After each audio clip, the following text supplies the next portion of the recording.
now it's being stripped from you. You see what I'm saying? And it's that swallowing of your ego, especially being a leader for so long and being so confident in what you're teaching. Because this is what's said.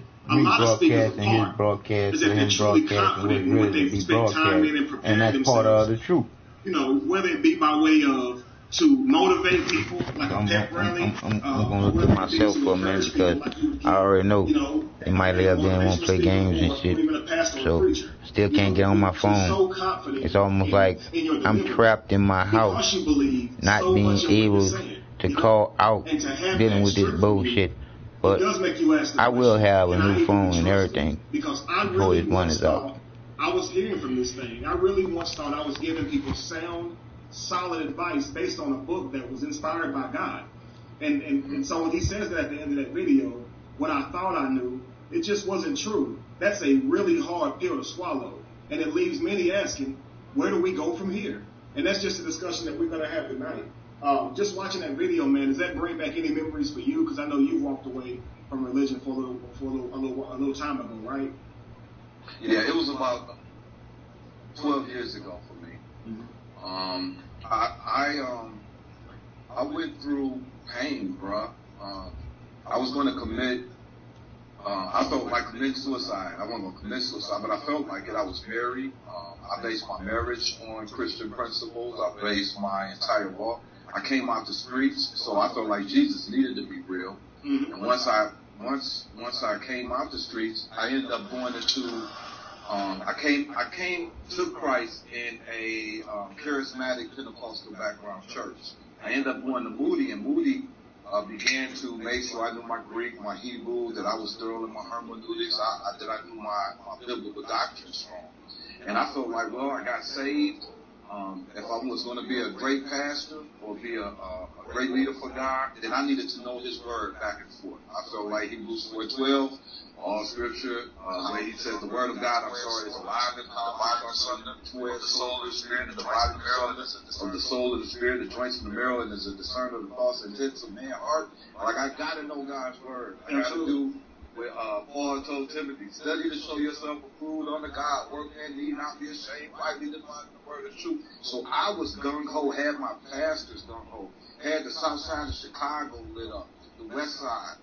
I was ministering to my people. And when I started finding out, wow, the gospel writers, I think when you start in your senior year at Moody, you start studying the Q manuscripts, and how you find out how Luke and Matthew were copying off of Mark, that this wasn't their names, and I'm like, hold on.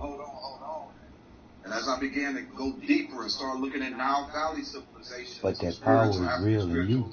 Spirituality's influence on today's, and a lot of times, you find yourself experience cognitive dissonance as a pastor, because I still got to preach to these people. I still got to give these people hope. And then you start finding out the passages that I'm preaching, they can't be considered to be inerrant. They can't consider to be infallible. They're not reliable. They're not authoritative. They're not inspired. You know that because you can go to the origins and trace it. So when it happened for me, my ex-wife, which I understand her, where she was in her mind, she was like, you deceived me. There were people who were close to me who were like, you intentionally knew this all along. You deceived, and I didn't. It was a growth process for me. The power of the truth is in you. My whole desire was to teach the truth, was to take the young the power of the truth is in you. In the streets, to take the intellectual college student who was questioning God in the college. And I wanted to have answers. And the more I was making sure I had answers for them, the more questions I had, and the less answers I had. And when I woke up, bro, it altered. Need to know is to know in that Chicago, people lie, numbers nation, don't. Everybody knew me. My government name was Pastor Nate, for those who are going to be trying to fact check. It was Nate McCrary. It was at Moody Bible Institute. I was alumni. My name of my ministry was registered with the state of Illinois under Jesse White, Secretary of State, called Ark Ministries, taking on religious people, making mature Christ followers. And so those who wanted to tell me, I was an apologist. I was making somebody laugh. I could still defend the Bible. That's how well I knew it. But what I knew was what I was defending was not, it was more, they like to say, a lot of us, who are coming out as former pastors, they like to say that we rely on pseudo-scholarship. Mm-hmm. When I was at Moody Bible Institute, when I was studying Western civilization, that's the most sophisticated dose of pseudo-scholarship you can ever get. And because it's not based on facts, it's based on faith, and scholars prove it. And when I found this stuff out, boy, it broke me down. My kids were mad at me. All my relationships suffered. And but it brought me to who I am today. So for that, I'm grateful. But it was very difficult. Okay. Absolutely. And honestly, man, I feel the exact same way. That's why on that first video that went viral, that's why I'm saying at the beginning of that video, I know y'all saw me preach. Like, I get that. I know y'all saw me up there praying and crying and with my hands up. I know y'all saw this. You know what I mean? Mm-hmm. And so I know that makes it more difficult to hear me telling you that I don't believe in this stuff no more. You see what I'm saying? And so it's like people don't understand that whenever you do ceremonies, which is repetitive type things, you're going to a church and you're going to other people who seem to share your ideas, share your faith. So not only are you solidifying your faith with them, and even though they're not, I had no family. So, I mean, I'm going to this church by myself. I'm walking across the street from where I live to this church, and they're calling me brother, right? So now I have a family now. And this is what religion does. It makes you feel involved, but it also demands your involvement, right? So they really want you to be faithful. and that means to keep coming, to keep applying yourself and showing effort. Really, we was taught to be stupid. They don't understand that when you continue to do that, it becomes set in your mind. And you're also taught how to reconcile your beliefs. You become biased. When you pray, and it seems that the prayer happens, you say that that's proof of prayer. But when you pray and nothing happens, you ignore that. You don't keep tabs on that. And it's all about when God will hear your next prayer or answer the next, because if he doesn't answer it, it doesn't mean that he doesn't exist. It means that he didn't want you to have that, or it wasn't in his plan. It's never that he's not there, right? And this is the idea of a believer. So to have this stripped from you, first it was the name. Okay, you've been talking to Jesus this entire time, and that's not even his name.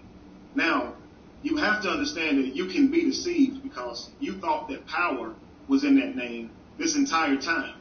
And it can't be, because that's not his name, right? So there's no need for a demon to flee from hearing the name Jesus, because that wouldn't be the name of the Son of God anyway. So why would demons flee at that name? So why, as a child, was I truly convinced this happened? I never saw a demon once to even know that they fled anyway. So why was my belief that demons were really fleeing? It was because when I was afraid, I was taught that if I say this name, I would feel safe. And I did begin to feel safe because I was taught to. And I took my feeling of being safe as demons really leaving the room, right? And this is what we were taught to do. Take the prayers that seem to be answered as proof that the God you pray to, not anyone else's God, but the one you pray to exists. Not all the people whose prayers get ignored every day, just it's from an individual standpoint, you know?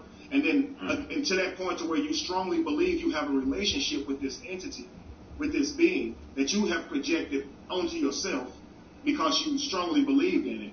It does seem to rip man around give the creator a name? Because you're like, this the whole time I'm having of an imaginary everything. friend.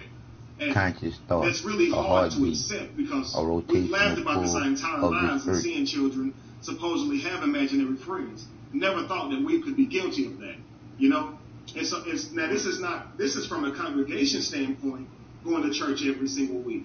But as a pastor standpoint, we're guiding these people, right? These people are coming every week to get a word from us. And somehow we're projecting our own voices out, or we are somehow coming up with messages and saying that they're from God, right? And then we truly believe that, just as strongly as they believe that God is answering their prayers whenever they pray to him. You see what I'm saying? And then when you walk away, there's this question, you owe us. People ask me questions like, what did I do with the tithe money? From that question to what do I plan to do about all the people that I've misled? Unfortunately, that is true, but not intentionally. So just to bring my next question off, it says, do you feel that there is a debt that we personally owe the people because we have led so many in that direction? or in the wrong direction via our ignorance. So I'll let if you don't mind, Tammy, I'll let you go first on that.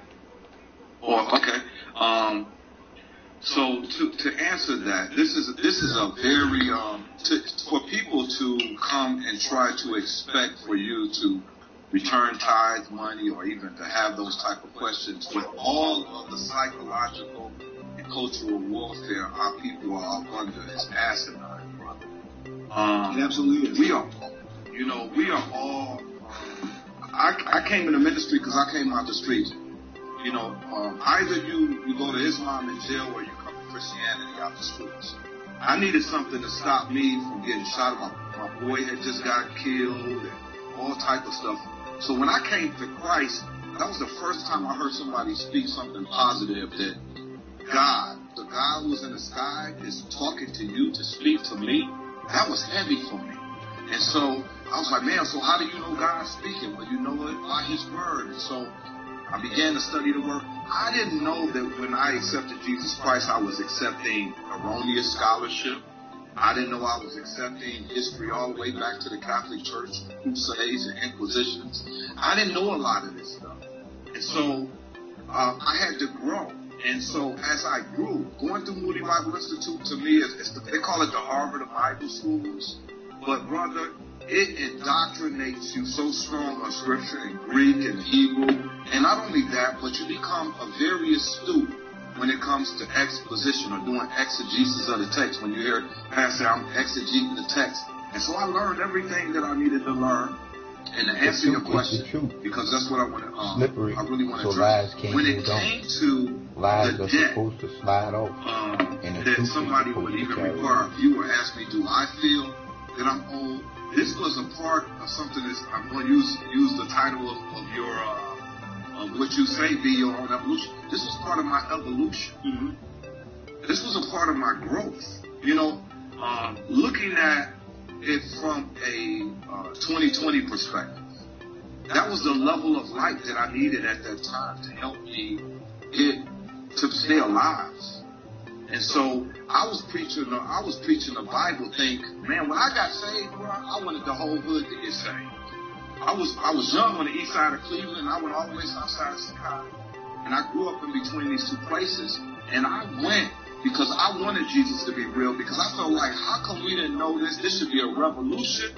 Everybody needs Jesus. We could turn our whole situation around. And so I believed it like that. I believed if I had a personal experience of coming out the streets, that this was my actual life. And so to say that I'm in debt,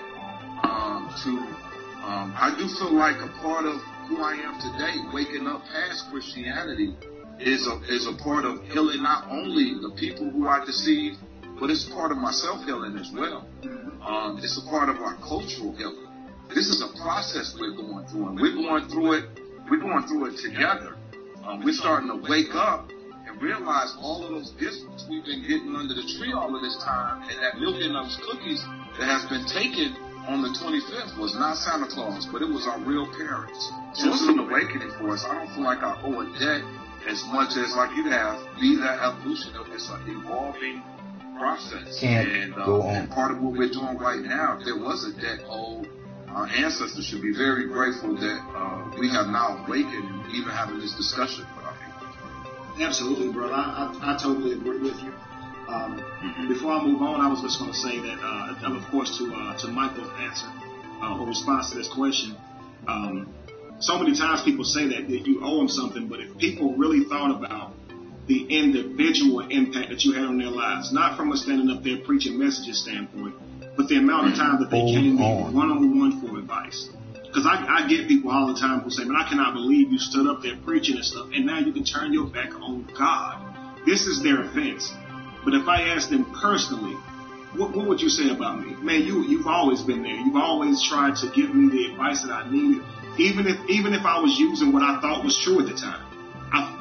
When you read this stuff and you really believe God is talking to you, you don't realize that's you. You see what I'm saying? So you're taught to project this. I was telling them on another show, I used to, when I was a little child, I would take toy men and project their voices onto each other and really have them mad at each other, fighting and talking to each other. You know, and in my mind, I heard different voices. You see what I'm saying? When I had them talking, and we didn't know, we don't realize we're still doing the same things, you know? And so, like most people, one-on-one, they can say, man, when I went to this guy for help financially or just for advice or whatever, man, this brother had my back. So when most people say you owe someone, they're thinking that you were just a detriment to your community. But that's not the case. Most of the people who took on the role of pastor, number one, thought they were called to do so because they had such a heart for helping people, genuinely want to help people. You know, Josh and I was having a conversation the other day. You know, I spent my life in church trying to help people. When I realized that the Bible was not the inerrant word of God, I didn't stop. I'm still right here trying to help people. Nothing about me really changed, just the information and the way I present the help that I'm trying to give. If someone came to me for advice now, I wouldn't use a Bible scripture simply because I don't believe in the Bible anymore, right? I would use something else, right? And so we're always looking for ways to try to express or interpret something to another person to help them in a time of need. We just use the Bible at that time. So it's not so much, hey, you took a tithe, you're an evil man. That's not the case. We were manipulated as well. I never got, of course, I tell people I've never gotten that far. I didn't have my own ministry. But I mean, for those who have, they look at them like, hey, you owe someone money. And it's like, you don't understand. It doesn't work that way. You know, this happened in my ignorance. You can't judge me for what I did when I didn't know any better.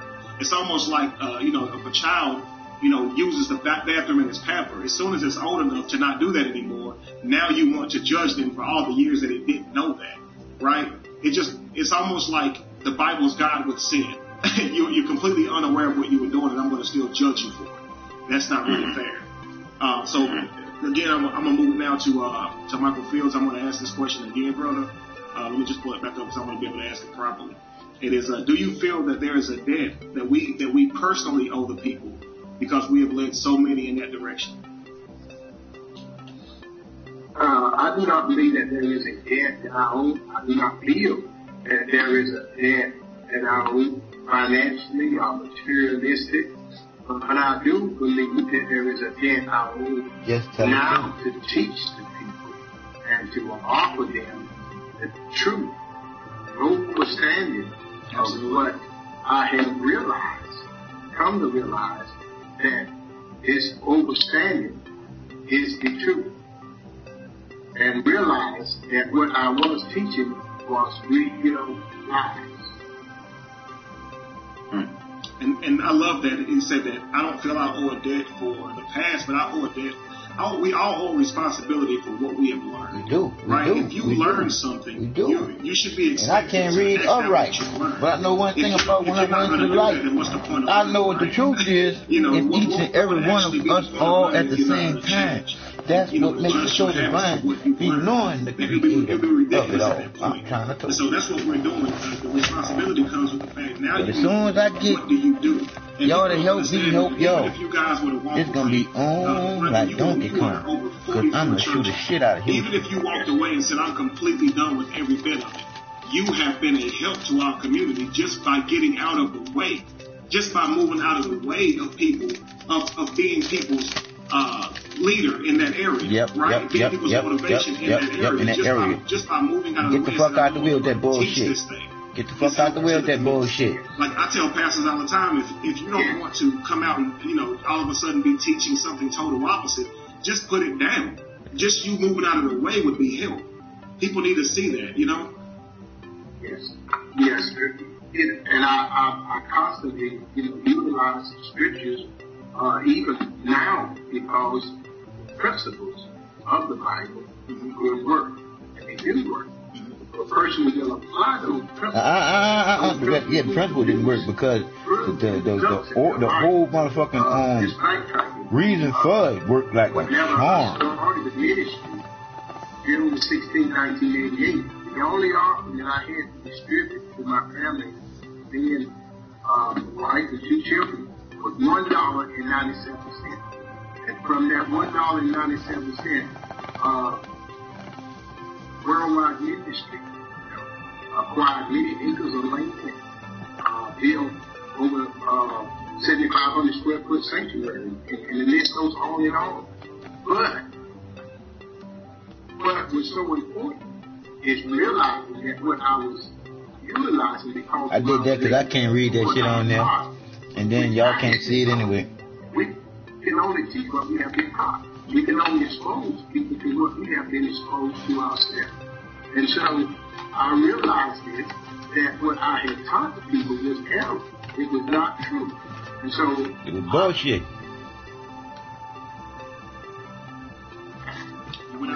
You went out for a moment. You said what you would teach the people was an error and was not true. Yes. And I must teach them now the truth. I must redeem the time. As much time as I have, I must teach them what I know to be the truth. Mm-hmm. And actually, that's my consensus exactly. I say all the time that I feel that I owe it to the people because I used to travel, of course, to Cuba and give away Bibles and teach people who had really never heard of Jesus about Jesus, you know. And so I did feel so bad whenever I became conscious of the fact that I was teaching something that wasn't fact. I said I can't stop. I want to at least wake up as many people as I see. You know what I mean? You taught the bullshit. That's very important to me people to be bullshit. My whole goal in the beginning and it was worked to try like to create a better world. I thought that's what Jesus, of course, called me to do. You know, so my whole thing is now I understand that religion is not the way to create a better world. So I no longer push religion, but I do speak against it because I see that it is a hindrance to our world. People say, well, if you don't think if religious people are happy, then why would you just leave them alone? No. Why not just walk away from them and just stop contributing to that means that I know the truth, and I'm going to let you stay with a lie. I want you to know the truth, too, because the truth don't cost nothing for you to know. I want you to know it from inside. But if you believe in the Bible as literal, now you can be manipulated. You know what I'm saying? Yep. It makes you more susceptible to manipulation because you believe that the Bible is literal. It also makes the people that are leaders, it makes them get away easier with manipulation. Bullshit. Yeah, with bullshit. Lying. With bullshit. I'll give you an example. I was in sales, so if you came into my store and let's just say I'm selling cars, right? So say I'm selling you cars, and it's very important that I make the most commission off of this used car, and that's where you make your money. So now all of a sudden you want me to lower the price of this car. Now I can reduce the price, but I know if I keep it at this certain amount, I'll make a nice little bonus, right? So what I do is I step away. I pretend to go talk to my manager. You might see me walk inside of the office with him. Of course, it's all windows, so you see us in there talking. You see me asking him can we go a little bit lower? And I come back out and I tell you, well, unfortunately, man, I don't have the power. I sure wish I did, man. If I had the power, I'd knock it down an extra $1,000 for you, man. But unfortunately, I'll have to sell it to you at the price it is now. And then now I know that my manager never said this, but because I told you this, you're more apt to accept what I say now, being that you feel like I tried. So by me giving you my supervisor or my boss and telling you I'm not in complete charge here, it now allows me to continue to finagle you, right? Because it's not up to me. This is what happens a lot of times when you are a preacher in the position of as the oracle, the person who someone's talking to. You can say, well, God, I'm not coming in my own authority. I'm coming in God's authority. Thus, this can be very manipulative. I've noticed, you'll notice at work, at a company job, when someone comes to you and says that the boss said this, people listen more, right? Because they're relaying a message from the higher up, right?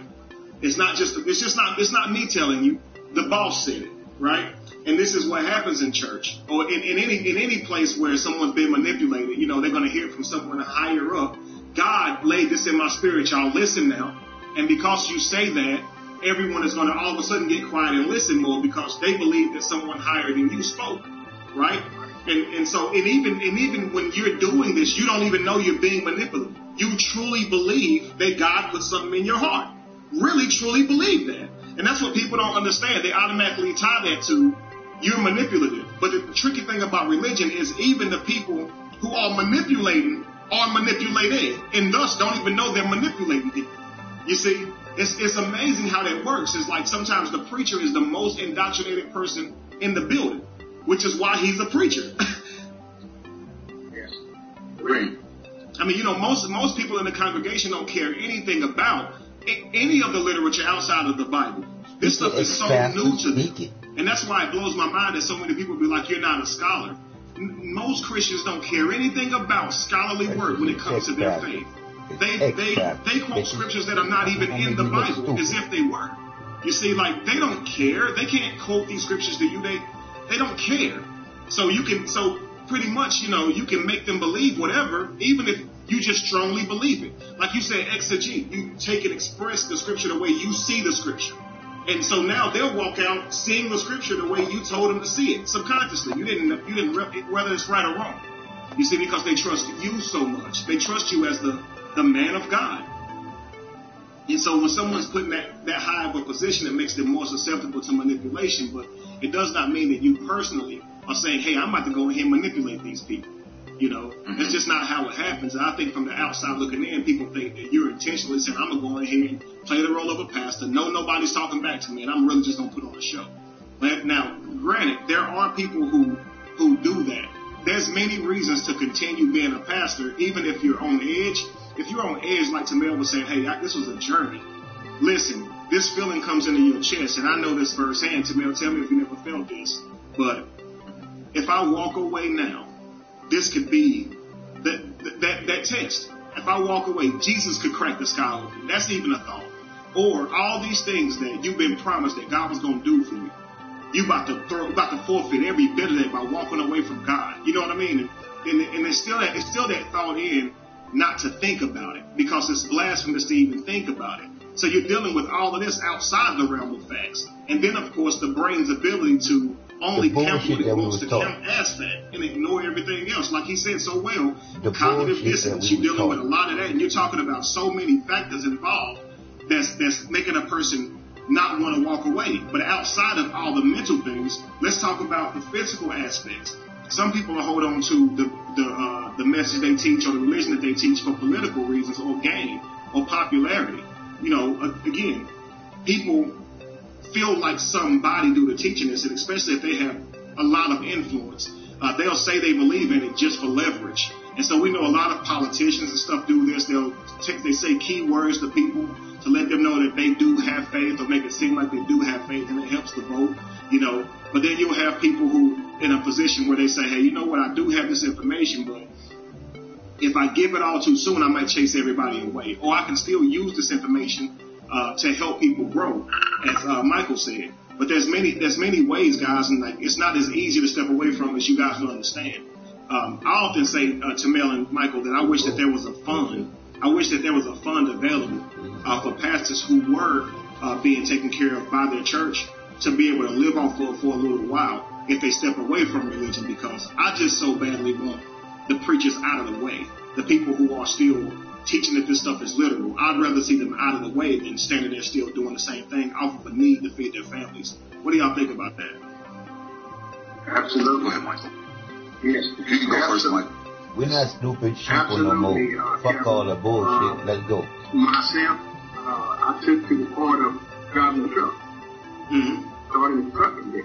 And that's what I do. I 12, 14 hours, sometimes 16 hours a day. So I'm driving. I'm involved with that truck. I'm away from home 2.5 to 3 weeks at a time.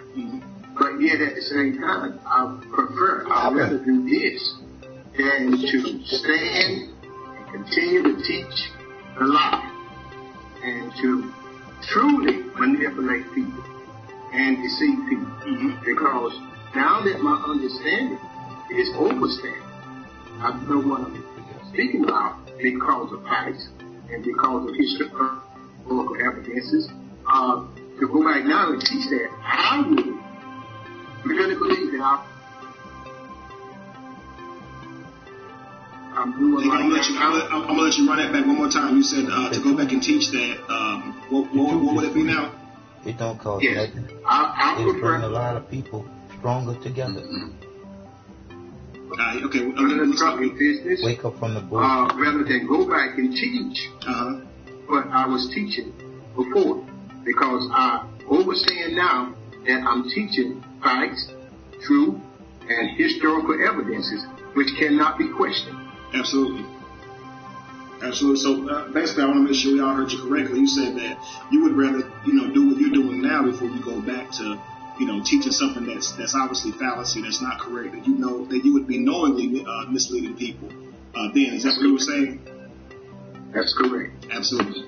Okay. And Tamir, what were you saying, sir?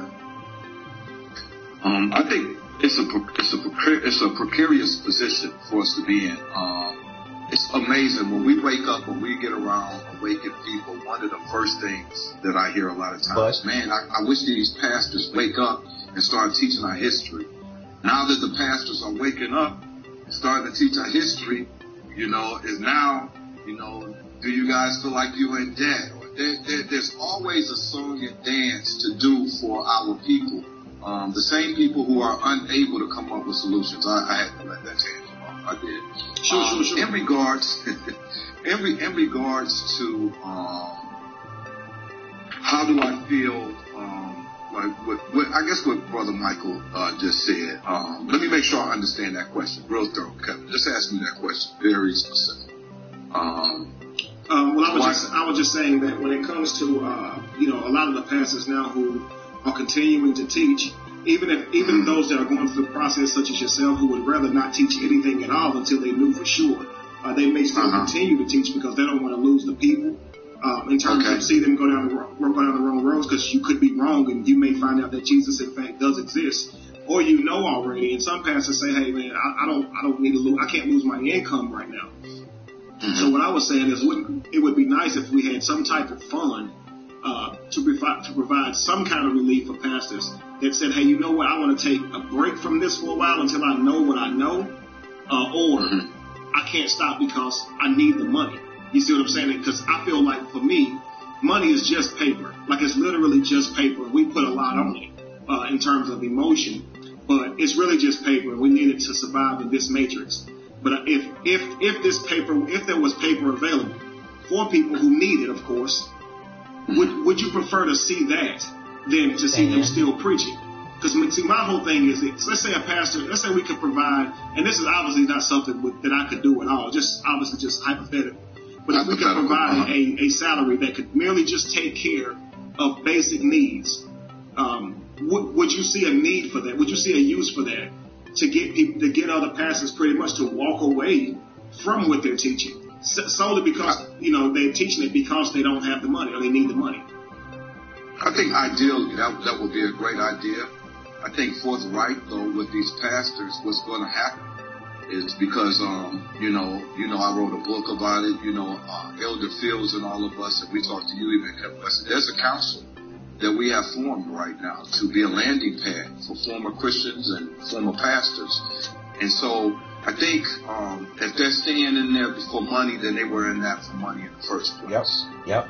Most of them in there for the money. I think if that's where they are, like Elder Fields said, he went to go drive a truck. There's some pastors waking up. You cannot allow the finances. I understand you have a family. I understand some of these pastors. This is their hustle. You can't accept your morals. You can't let them trade your morals for money. Before they became awakened, then it was their hustle all along. They did this. It's exposing the character of that. You can't sacrifice your morals for money. I think what really needs to be stated, and they need to be set on alert, is that their people are waking up. So if the pastor don't want to wake up because he's trying to secure his finances, the people going to wake up, and that's going to unsecure them in the first place. I just rather for these pastors to start realizing that our kids are going to colleges now. They're starting to get exposed to scholarship. Even if some of these people are worried about this awakening that we're talking about within the black community, because we realize that a lot of the origins of Christianity somebody called me on my phone. I can't even answer the fucking some of them you can go into a Western civilization college. You can be a student of the Bible and disprove the Bible. Phone don't ring. It does not take show me that somebody called. That's bullshit. It should ring or vibrate or do something more than me having to look at it. If I wasn't looking at me putting what I'm putting on YouTube. I live off of the ministry. I used to go preach to churches all over the south side of Chicago and get an envelope. What I did with that envelope most of the time, like you said, bro, Kevin, is we went to help somebody. The problems that the pastors are facing, brother, is that they're taking these black dollars every week, putting it in a white bank. To help someone like you. Absolutely, I would love to have funds if you on it like that for a hustle. And just some of my Southside Chicago ways, if you in it for the hustle, make me want to catch you after your sermon in the parking lot, but I'm not gonna go there. Our people need help, and I was trying to help in ministry, and I will help them even out. I'll tell you honestly, bro, Kevin, I'll say this and get off. When I first had awakened, I wanted to go run and hide, bro. That's why I didn't feel like it was a death. Mm-hmm. I felt, I don't know, embarrassed. I felt pain. Absolutely. Most people fear knowing that they So when I woke up, bro, and I knew the financials, I knew how I was going to Dallas Theological Seminary for graduate school. I wanted to be a scholar. Wanted to be like Dr. Anthony Evans. And so for those who listen and are on that scholastic tip, that was my background. That was my drive. And when I woke up, the last thing I thought about was finances, honestly. Of course, it was disruptive to my family financially. But I thought I just lost my fire insurance. Will I burn in hell? Absolutely. And that's what a lot of people don't understand is money's the last thing on your mind when you're sincere. Like, I cared more about losing my Jesus than anything. Like, dude, that's really, I was like, oh my God, he never existed. Like, it really, like, crushed me, man. You know, like I said, my mother died young, and I really depended on Jesus for my whole life, you know, thinking that Jesus was with me. You know what I mean? So it's like, to have that, people don't understand, like you said, you're saying that I owe a debt, but you don't understand how what I've been through, how broken I've been. Like, I'm more embarrassed than the typical churchgoer. Like, I was standing up there saying that he was speaking to me. You know what I'm saying? I was praying for people, you know, in front of people. You know what I mean? And so, yeah, it does make you feel like, you're right. Very, very embarrassed, just to say the least. And on top of that, the pain is associated with it. The loss, because it's like you just lost the God you've been praying to your entire life, all the hopes of thinking that you were going to go see him one day, cast your crown at his feet, you know, all the stuff that we used to say. You know, just enjoy that one day you will be with the person who died for you, and find out that nobody died for you. Your life is your own. It makes you feel lost. It makes you feel incomplete. You know what I mean? And you got so many people during that state who go many different ways. Some people go to hatred based on who kind of brought them out of the information, because of course, you know, learning this information, you do have to take a good look at slavery and see how this information was presented. And so a lot of people who identify as black, because obviously, you know, we don't believe in race, but people who identify as black, you know, they take anger to what they see happening during the times of slavery. So a lot of them deal with these racist ideas, you know, this anger. Because a lot of people hate not knowing what is going to come during your journey as well. So you're going through so much at one time.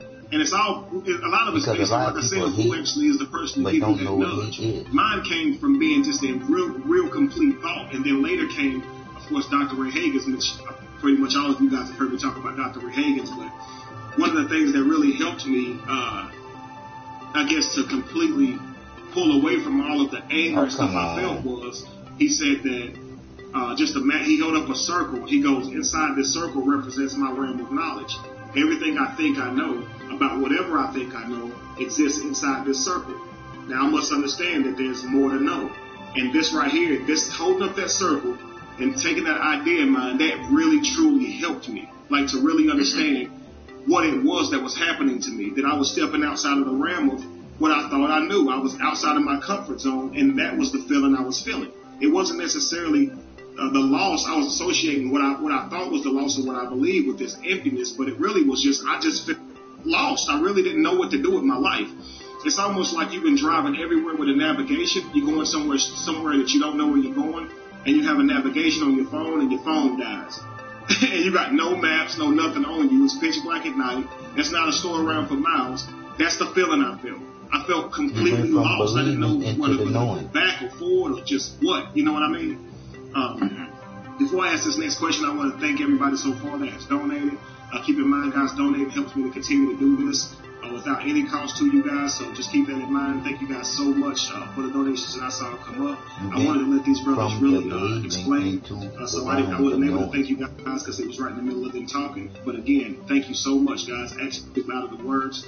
This next question I really wanted to have Lorenzo here for, and Lorenzo's here. So this question is going to be for all three, including myself. But it is, how do we plan now that we've walked away from religion to mobilize, especially now, granted, because we can put a plan together to try to mobilize and increase the economics and things that the church, of course, is gathering funds and are not properly allocating those funds. Like you said, it goes to a bank that the community that you're saying you're helping is not in no way, shape, or form benefits from it going to that particular bank.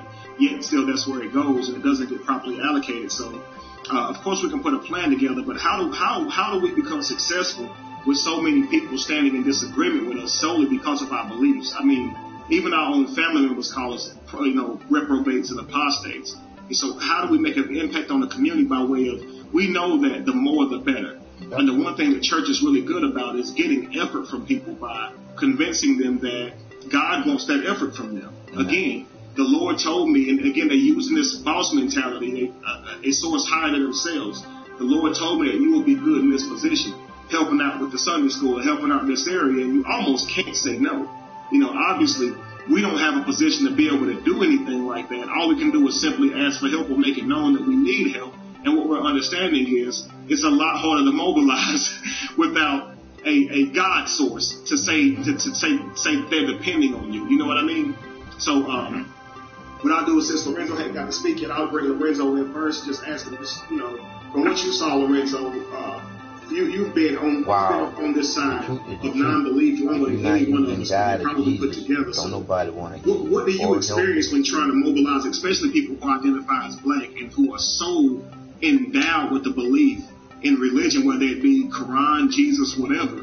How do you mobilize and get people to see past what you believe and see what your plan is and how it will be better for the community without them saying that, hey, he just don't believe in my God or God at all?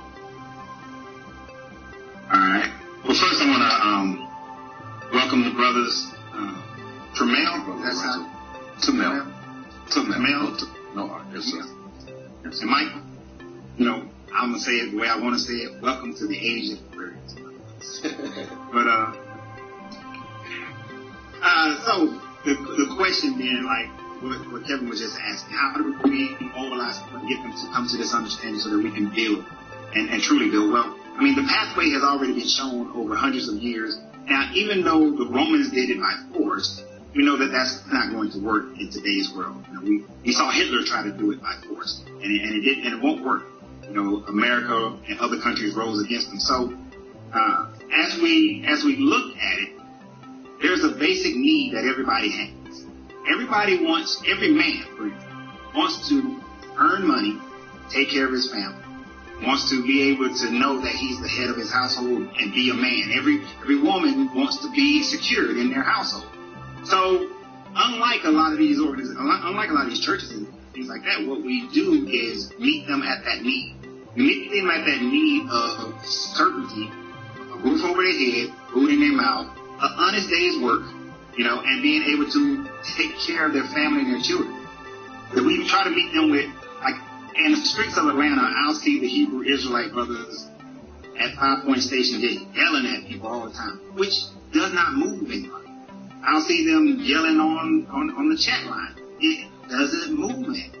But what moves a person is when you, as we say in coaching, you first got to show them how much you care about them before they can show you any concern or any care towards you. So, as me and Kevin has been talking, and Josh, the thing is building we're planning, but we're also building a network to be able to create a place for people to be able to first come and congregate and find like-minded people.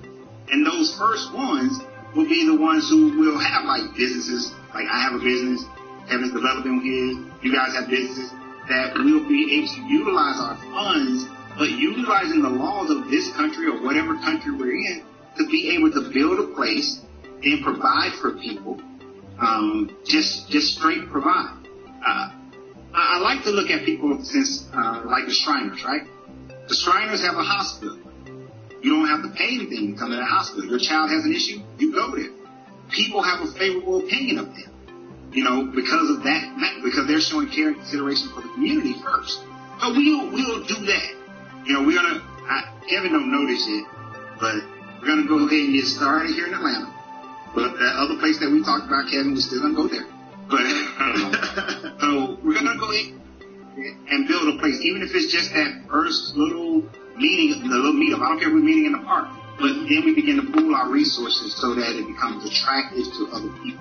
And as it becomes attractive to people, because when you go down to Haiti right now, people are converting over to Christianity because the Catholics are saying, convert or you won't eat. Convert or you can't come to the hospital. Convert or you can't get education. So people are converting because they need that certainty. We don't have to be we're not going to be blatant like that. But what we are going to say is that, hey, we think freely for ourselves. And because of that, because we understand nature, natural law, ancestry, our ancient communities, we're going to just be a benefit to you. Simply because because we're doing it because that's our nature to do so.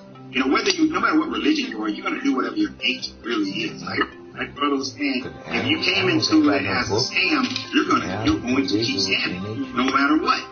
So we'll build these organizations to do that, but at the same time, we will teach. This is why either the whole name or a portion of the name will be the Temple of Learning. We will teach people, like, if you're sitting out there, I don't care if you're Christian, I don't care what you are, if you want to come in and learn about finances, you want to learn about taxation, you want to learn about how to set your family up for generational wealth, you want to learn how to get healthy and how to eat and how to cook, come on in. We'll teach you. And if you do like what we're talking about in this other room, about alchemy, about tantra, about chakras, about, the Metanetras, come on in. We'll teach you that too. And if you want to go ahead and learn about Constantine's lies, the lies of Constantine, you want to know about the Council of Nicaea, the Council of Thessalonica, of Laodicea, you want to learn about the Sumerians, come into this room and you can learn about that as well. It's all up to you. I'm not going to force you. So when we as we build those types of communities that allows people to come and go and learn and think for themselves, because we're teaching the trivium and the quadrivium, we'll let them learn, we'll let them develop, let them come to a true understanding and not just sit there and just say, because I tell people in my videos all the time, don't take my word. Go learn for yourself. Everything that I just said, I can tell you about Constantine, but go learn it for yourself. I can tell you about the trivium. Go learn it for yourself. Go get your understanding, and then let's come back and talk about it. But as we build those kinds of entities, and then we start, because we're not being like the church, we will buy the plaza and then put in the black neighborhood, put a black grocery store there, put a black hair care company there, put black restaurants there, and then actively market to the people who come in for that business instead of the ones that's taking the money out of your community. Stop going to the American delis and all that and come to this dude make chicken just as well as they make chicken. In fact, it's better chicken because they cooked it with seasoning in it. So come over here and we'll actively market that. And not only will we actively market it, and look, business is cutthroat. All right?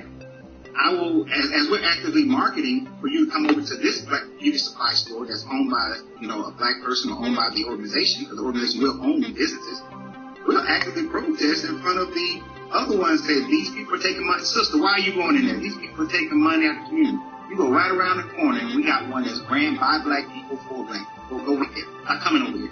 We will go out there and actively make sure that people understand and know. And in that way, we start changing their mind. We start changing the way their children act, because then they'll see us differently. And as they see us differently, they'll start acting differently. Their children, like you said, they'll start gaining scholarship, better scholarship and understanding. And it's a generational thing. I got plans for Haiti, I got plans for Botswana, and I got plans for America. It's not a 5-year plan. This is a 300-year plan, because it's going to take time. But we'll develop our power base as we move. And people will come to that understanding and that awakening, because we'll provide for them those basic needs those basic needs and wants that they have, and give them that certainty. And once they have that, their free mind will come over, because they'll say that, man, if I keep on it, these brothers over here if I got a business, I know I can go here and they're going to promote my business to the community. If I need a job, I know that they're helping and giving people jobs in the community. So as we create that will bring people into a state where they're open to hear and open to study for themselves and come into the library and get an understanding. So, that's the plan. I like that too. And of course, guys, everybody, that's Lorenzo Coach Renz. Lorenzo and myself will be at the Black Dot Cultural Center. That's at 6984 Main Street, Atlanta. And that's called the Meeting of the Minds. Well, Lorenzo, of course, is going to be teaching on heart and mind meditation and manifest your own reality. And I'll be teaching on the rebuild. So, guys, please make sure you come to that event. I see you guys all purchasing your tickets. Somebody ended up hitting me up and asked me was all the individual tickets sold out today. They were having some problems with it, but of course we do still have a few of those available, guys. So make sure you get on there and get your tickets. Lorenzo, one of the things you were saying that really stood out to me was creating these type of businesses and things like that that can yield. Because number one, churches are able to make a lot of their money or accrue a lot of their monetary income due to donations, strictly donations, and that's by way of tithe and offering. And many of those people feel that they have to give this money, right, in order to be blessed by God. So it's sort of like an extortion, so to speak. But and that's why we're not going to do that. Right, absolutely. That's why the organization itself will, and I can go into the organization being a trust and the LLCs that are put inside the trust that the organization owns. The organization will create its own money. And if you wanted to volunteer and donate, that's fine. But we're going to tell people when you walk in the door, hey, you don't have 10% that you're paying to yourself to invest in your own self. Don't give it to us. You know, if 90 of your bills are 90% and you only got 10% left over, you need to take that 10% and invest that in a business. Mm-hmm. Invest that in something that's going to generate you some income and then get your money right. Don't give it to us yet because you can't afford it. Right? Your life needs, you got to get you right first. Well, you can do anything else. Right. Well, see, one of the things that you said, though, Lorenzo, was about businesses is when you understand walking away from religion, number one, you have a lot of people who are angry, they're hurt, they've been given a lot of their money. No family members who have given a lot of their money and have nothing to show for it. They were taught that they would come back pressed down, shaking together, running over. They were taught that they would have a gift, poured out that they wouldn't have room enough to receive. So a lot of them now are like, okay, giving away my money all this time hasn't helped me, and here goes another person asking for money. And they used to be in ministry. Man, I don't trust this dude. And this is kind of the thought that comes with it. So, and then at the same time, a lot of them don't really understand how to give by way of something that they want to see in order to create. They've been given because they just thought a God said that they should give. So it was with no real intent on what they thought would happen with their money. If you ask a lot of people about different preachers that they tithe to, they'll say they don't care what they did with the money. As long as I did my part, which is give, God knows I gave, and he knows my heart, and that's all that matters. So there's no real expectation from your gift or your investment in that person or ministry. But what you find is when people walk away from religion, they've been with that thought for so long, I'm only giving because God wants me to. They don't even understand when you say, listen, guys, if you really see this as helpful to the community, if you really see my plan as something that can be beneficial to the community, I cannot do it on my own. I need your monetary support. And that's when they withdraw and say, okay, it sounded good at first, but I didn't say I wanted to give you no money. You see what I'm saying? So what I try to do is sort of like the Bible talks about, becoming that to the person, becoming that the person needs at that time. In other words, being the bait that the fish bites, right? So everybody's on a journey. So what I did, of course, with creating clothing is everybody can't afford to give, number one, in terms of just giving a donation. So what I say is, hey, if you can purchase a shirt from me, right, for your child, yourself, that would help go towards it. Lorenzo, the reason I'm saying that is because you said something that was key, putting your own businesses in these communities. This is not a black thing, guys, in terms of our skin is black, everybody else don't count. What we're realizing, though, is in our communities, we don't get treated like people. Right? Even in what we think are our communities, we don't own anything in these communities that is substantial, thus making this not a black community. There's no control. So what we're talking about is when you see like a person who is, say, Chinese or Japanese or whatever, and they own a hair shop and they hate the black people that they're selling to, they don't need to be there. See, you're funding someone who doesn't care about the community. So you need people in that position who does care about the community. So if we can kind of create a network the same way, like you said, Lorenzo, with every single person that joins, they know that there's some type of benefit. Like, say, for instance, the people who subscribe to my channel, of course, in this podcast, they said, hey, Kevin, if you promote people's businesses on your podcast, we'll make sure to actually go give them a look. Just because we want people to support your podcast via, of course, paying you to promote for them. This is how you create a network of people saying, hey, because we are in the realm of the awakening, we understand that we're few in number. We need to stick together. You see, because we have a general plan that can help everyone, not just yourself. You see, the problem with religion is when I put my money into the pot, I'm personally expecting something back, and the person beside me is personally accepting something back. No one's really thinking about what they're going to do with this money that's going to help all of us, because religion just pulls you outside of thinking about really anybody else by way of what you can do. You might pray for other people and want God to do something for other people, but you've never thought, I'm putting this money in the pot and I expect this pastor to help some people with this money. You're thinking, God, I'm blessing you. Right, Tamil? I think very crucial. I had the observation as you were starting to show. I think when we're helping our people, reciprocity is the principle of Maya. You know, for those who don't know, that simply means an ancient African principle of balance. And whenever you're offering our people something, I think it heals that. You're giving T-shirts. You know, for those who don't know, I'm the one to plug this. My publisher will be mad. I have a book. This helps me support doing the very same thing. The fog is gone. I think what your brothers are doing with the Down in Atlanta, Self-Centered Society is what I started when I first became awakened. It was giving people to give themselves back to themselves. It was to we talk about in Self-Centered, and that's my page, Tamil Karango, Self-Centered Society. You know the page, Kev. And one of the things you were talking about today was what Brother Lorenzo was talking about. Self-Centered Society automatically backs Brother Lorenzo's thing, because anytime we're talking about group economics, or we're talking about trying to do things to bring us together, that's why this question that you brought up, and I know I'm going to kind of address the question again and say what I'm saying. That's why Elder Fields, we had the council that we were doing, like former clergy. I was grateful that you reached out so we can figure out, we're stronger together than we are apart. And so if we can figure out what we need to do, and y'all say come in with businesses. The reason why I wrote this book, The Fog is Gone, first and foremost was to expose myself in a way that I didn't want to expose myself.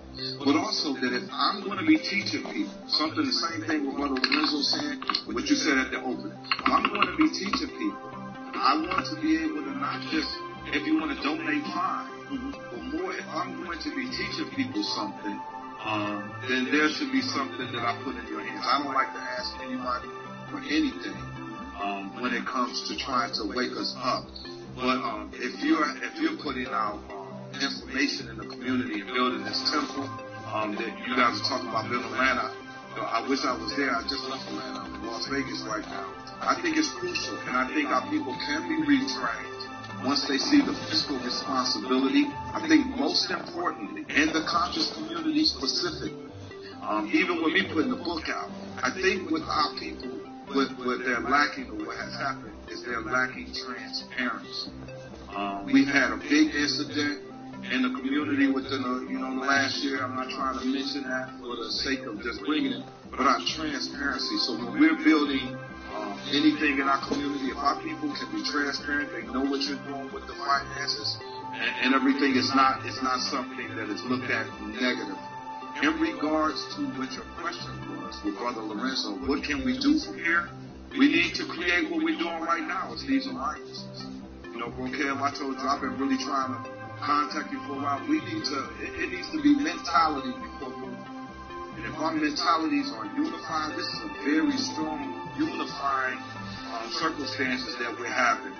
In the pastorate, it was very possible for Michael's church to be down the street, for my church, Kevin, your church to be down the street, and before Coach Lorenzo became a coach, for his church to be down the street, and we all on the same block, and we don't know each other. In the conscious community, I'm so grateful, because what I'm starting to see is former pastors, former Christians, former Muslims, anybody from that religious context, we're trying in this age of Aquarius, in this age of awakening, get together and see. You know, I'm telling you this, bro, Kevin. Let me answer this like this. I'm about to answer. Y'all about to feel the ball. Alright. I'm sick of brothers coming on the videos trying to debate what more knowledge they know over the next brother. I'm so sick and tired of it. When, you know, the brothers who we have in former clergy, I don't know if y'all ever seen Brother Advocate, Brother Tyrus Barnes, we said something. Leave our egos checked. And that's how Kevin came at. Bro, no ego, no none of this. How do we get on the same page? How do we strengthen each other's weaknesses?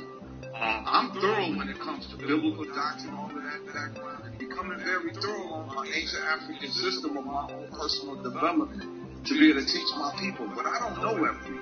Sure. And there's things that Brother Fields, Elder Fields, be right there to strengthen me. Even already, Brother Kevin Wesley was talking to me about just certain things, social media, about to strengthen. That means there's no ego. We're looking for a solution. When it comes to that temple that y'all doing, I'm in. I want to know, you know, what I need to do. What do we need to do? What do we need to do to come together, bro? Because I'm going to tell you, people who for themselves right now in this age of Aquarius are exposing themselves. They're trying to be the top dog leader, top dog teacher. And here we are right now, what we're doing today so powerful in history. We're trying to come together, put those egos at the door, and figure out solutions. So, I'm going to tell you what it's going to do. It's going to make our people start to want to listen. Because it ain't all about Mel Kramer. It ain't all about Brother Fields, Brother Kevin Wesley, Brother Lorenzo. It is about us, but it's about all of us coming together collectively and figuring out a game plan. So I'm excited.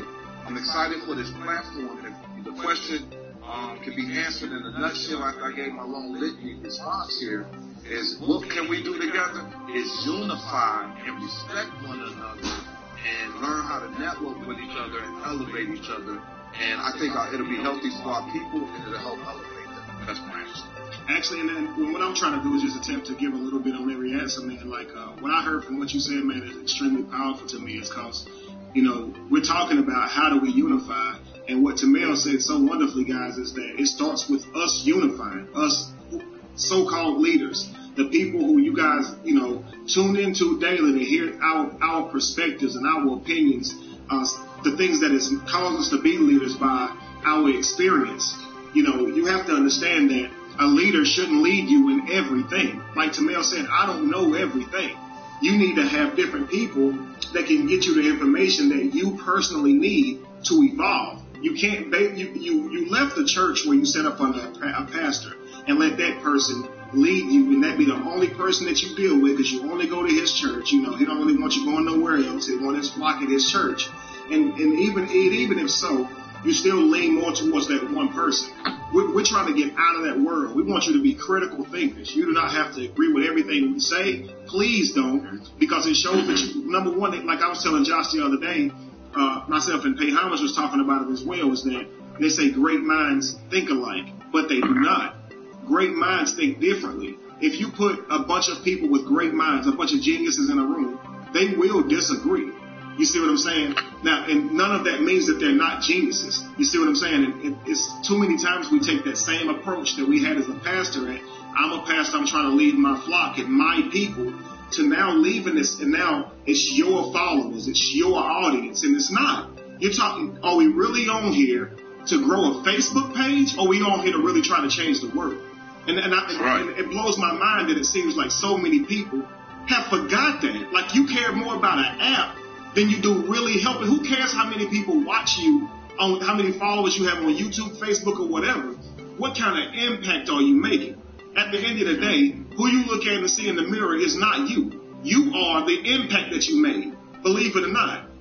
Whenever you die, they're going to talk about, somebody's going to say you're a great father. Somebody's going to say you was a great brother, a stand-up human being, a good worker, good at what you did even. He was a good teacher, a good whatever. But none of that is who you are. You every bit of that, but you so much more. What do the people who actually live their life with you, how are they impacted? Are they better because of you or worse? So did you destroy people just so you could be big? You see what I'm saying? Or be at the top or whatever. Like you said, getting on and saying we're going to debate with each other to see who knows the most. Who knows the most on a particular topic is irrelevant when we're talking about unifying and moving forward. You see what I'm saying? Man, there are people who are in places where they will never know about Ma'at. There are people who live in places where giving them the laws of Ma'at won't help their life at all because they're starving to death. And understand that the principle of Ma'at won't do them any good. It won't even get them through the day. So we have to figure out a way to help them, and it ain't the laws of Ma'at. They need what they need, and that's food and sustenance. So we're trying to figure out a way to help the world not be the greatest teachers. You see what I'm saying? It's crazy, man, but a long time ago, I used to watch battle rap. I forget who said it, but he started this verse off. He said, everybody want to be the best rapper. I don't even care. As long as when my rounds is done, I get that check after. You see what I'm saying? His whole point was, I'm not here to be the best. I'm here to get what I came to get. We here to get results. Everybody's talking about change. Well, we here to bring it. Churches are collecting money saying they want to help the communities, but they're not. We want to show the communities that we're really here to help, and it's not about who knows the most. I have scholars who seek me out all the time. Kevin, I know more than you. And what you know, does that prove Jesus existed? No, it doesn't. So just please leave me alone. You see my point? You can't prove the person existed. So you reading one more sheet of paper than me, or 20 more sheets of paper, or 1,000,000, is not going to make the person exist. Where we are is trying to move forward and unify our people, and you're trying to get me to come back to a belief, and it's honestly not going to happen. There is no evidence for it, and my brain no longer subscribes to information that I can't prove. Once you've accepted how to really study and how to direct your life, it's impossible to go back to having faith again. Because you've now accepted that you're going to have to be able to prove something to be out here trying to say it's true. You see, and you realize you can't prove it, so might as well leave it alone. It's obviously just like every other religion. The only reason we know about it is because people like us was teaching it. That's literally it. I'm going to take that question next to you, of course, Michael. Let me say that question again for people who may have just came on. But the question was, how do we plan to mobilize? Of course, even when people like our friends and family members see us as enemies or reprobates or apostates. So go ahead, Michael, if you don't mind. Yes, I concur with each and every one of you, what you made in your statements. Yes, we mobilize first by being the evolution. When we look at the word evolution, we see the word evolve right inside of evolution, which means it changes gradually. Brother Lorenzo said this is not an overnight process, but this is a long time event. As someone stated earlier also, we must teach. And first off, when we teach ourselves, when we learn ourselves, I want to reflect back a little bit to one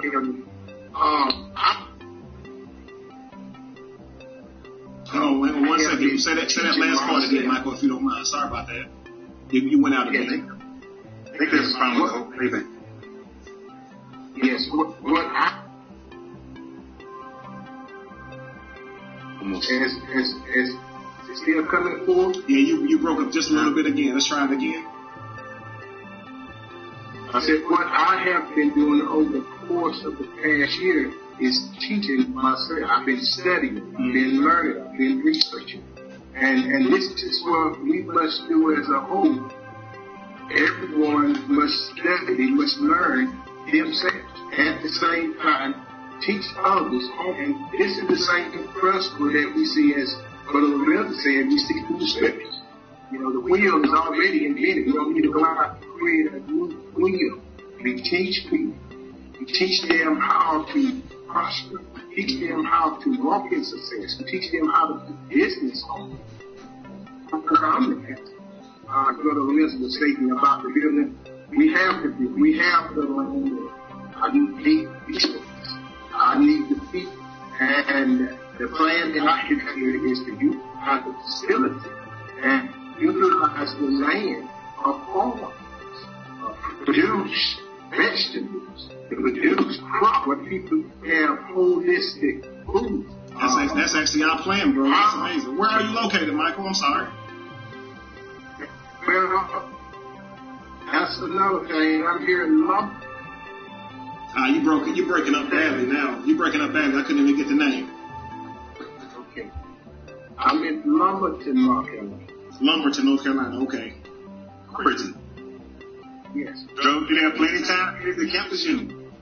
Okay. Here in Lumberton, everything is on the low side, including the internet. Can you hear me?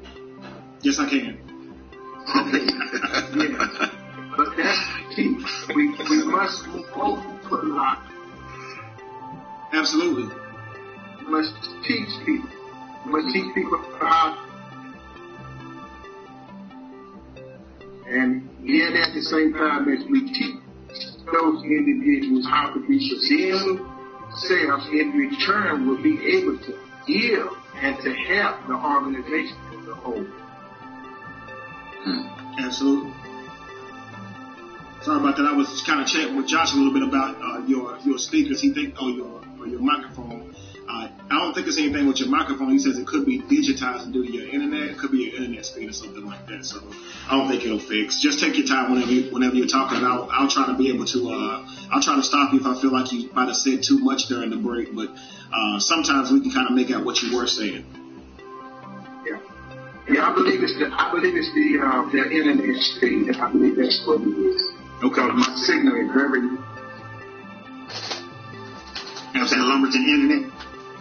Yes, it's that Lumberton. That's stupid. So stupid. I'm not serious all the time, so don't get mad at me. Oh no. Respect is term. There we go. Yeah, it's kind of bad. It's kind of shaken up. All right, so what I'll do, guys, is, what I'll do is I have Andre on now. Andre, I told you I'd like for you to call in today and just kind of give some of your ideas on how we mobilize and how you think we can get that done in a world where we're surrounded by people, by majority, who doesn't subscribe to what we believe in and often consider us an enemy simply because we don't support their beliefs. I really believe. Well, like me, you spoke on Saturday. Like me, I do it in a different way because, like, when I used to be abrasive about it, it just doesn't. It doesn't transpose into the mind. A lot of times, the woman once told me, she said, Andre, you can't attack their Jesus. That's what's. Some of you, that's all what they have. You understand where I'm coming from? And to expound on what my favorite coach Lorenzo said, is like this. Basically, you have to change the narrative, right? And what I mean by that is, to the two ex-pastors, Brother Tamel and I think Brother Michael, right? Mm-hmm. See, the best way we can do it is also first change the narrative of why wealth building is important. Like, if you was to go to the average church, whether they're Christian or not, and you say, listen, black family, do you know how much the median black home in the United States is worth?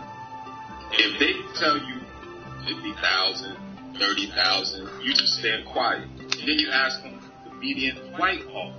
And then they might say, maybe 60,000, 70,000. But if you look at them and say, well, the median white home in the United States is worth 120,000 without assets, and the median black home is only worth $1,700 without the family car, they will probably fall out their chair. And then, like cities like Boston, the median white home is $200,000. The median black home is $8 liquid. Los Angeles is like $250,000 to like $200 liquid. So when you show them that, and you understand that the average black man with a college degree is worth less than a white person without a high school. Understand why it's an economic genocide, right? And once you change the narrative, then they have to kind of wake up because, listen, God is always going to be subjective, right? But finances is going to hit right in their home. Am I lying, Lorenzo? Because at the end of the day, you can tell them anything about their Jesus, but show them their bank account. Then they gotta wake up. So, for example, my brother Tamel, like I've been in the south side of Chicago a lot. Like, let's say the first question you should ask me any Vice Lord, Gangster Disciple, Four Corner, you say to them, why is there no trauma unit in the South Side of Chicago? 80% of the shots when people kill is in that radius of the South Side of Chicago. But if you get shot and you have to be driven a certain distance to another hospital, which they know you're probably going to die because there's a trauma unit in the South Side of Chicago. See, all of that is systematic, it's systemic, to the point where we have to give them the origin, just like religion, like me and you always speak of. Every time I'm on, it's like everything has an origin. Understand what the origin of our demise is a lack of financial awareness and a lack of economics, right? And when you do that, you can kind of cause an uproar to an extent. Because a lot of people might think it's just we struggle. They look at LeBron and say, there's rich black people. Listen, there's probably like, you only need 200,000 to be in the top 5% of rich black people in the United States of America. Think about that. There's very few black millionaires. So, and that's just what the Federal Reserve is showing you. So, when you start with that, then you can open up the conversation into different layers. Right. You understand where I'm coming from? Absolutely. Like I told you, Kev, on Saturday, my grandfather, Henry Boyce Sr., was a preacher. And I was a little kid. And I'm in North, he was in, my brother Michael, you know where you're in Lumberton, right? You know where Rich Square, North Carolina is? Rich Square? Rich Square. It's like a population of 500 and a cow. But he told me, he said, Andre, I read, and I found out something. None of this is real. But he told me, like I told Kevin, it wasn't about finance. He said, where do I tell these people to go? Now, mind you, this was not the information age, right? You're talking about the mid-80s. And he didn't know those people were not going to be able to study as he studied. But I can't take away their hope, right? So think about this. This is why I cannot stand, I like the institution of church, but I cannot stand it because, like Tamel said, it's a hustle.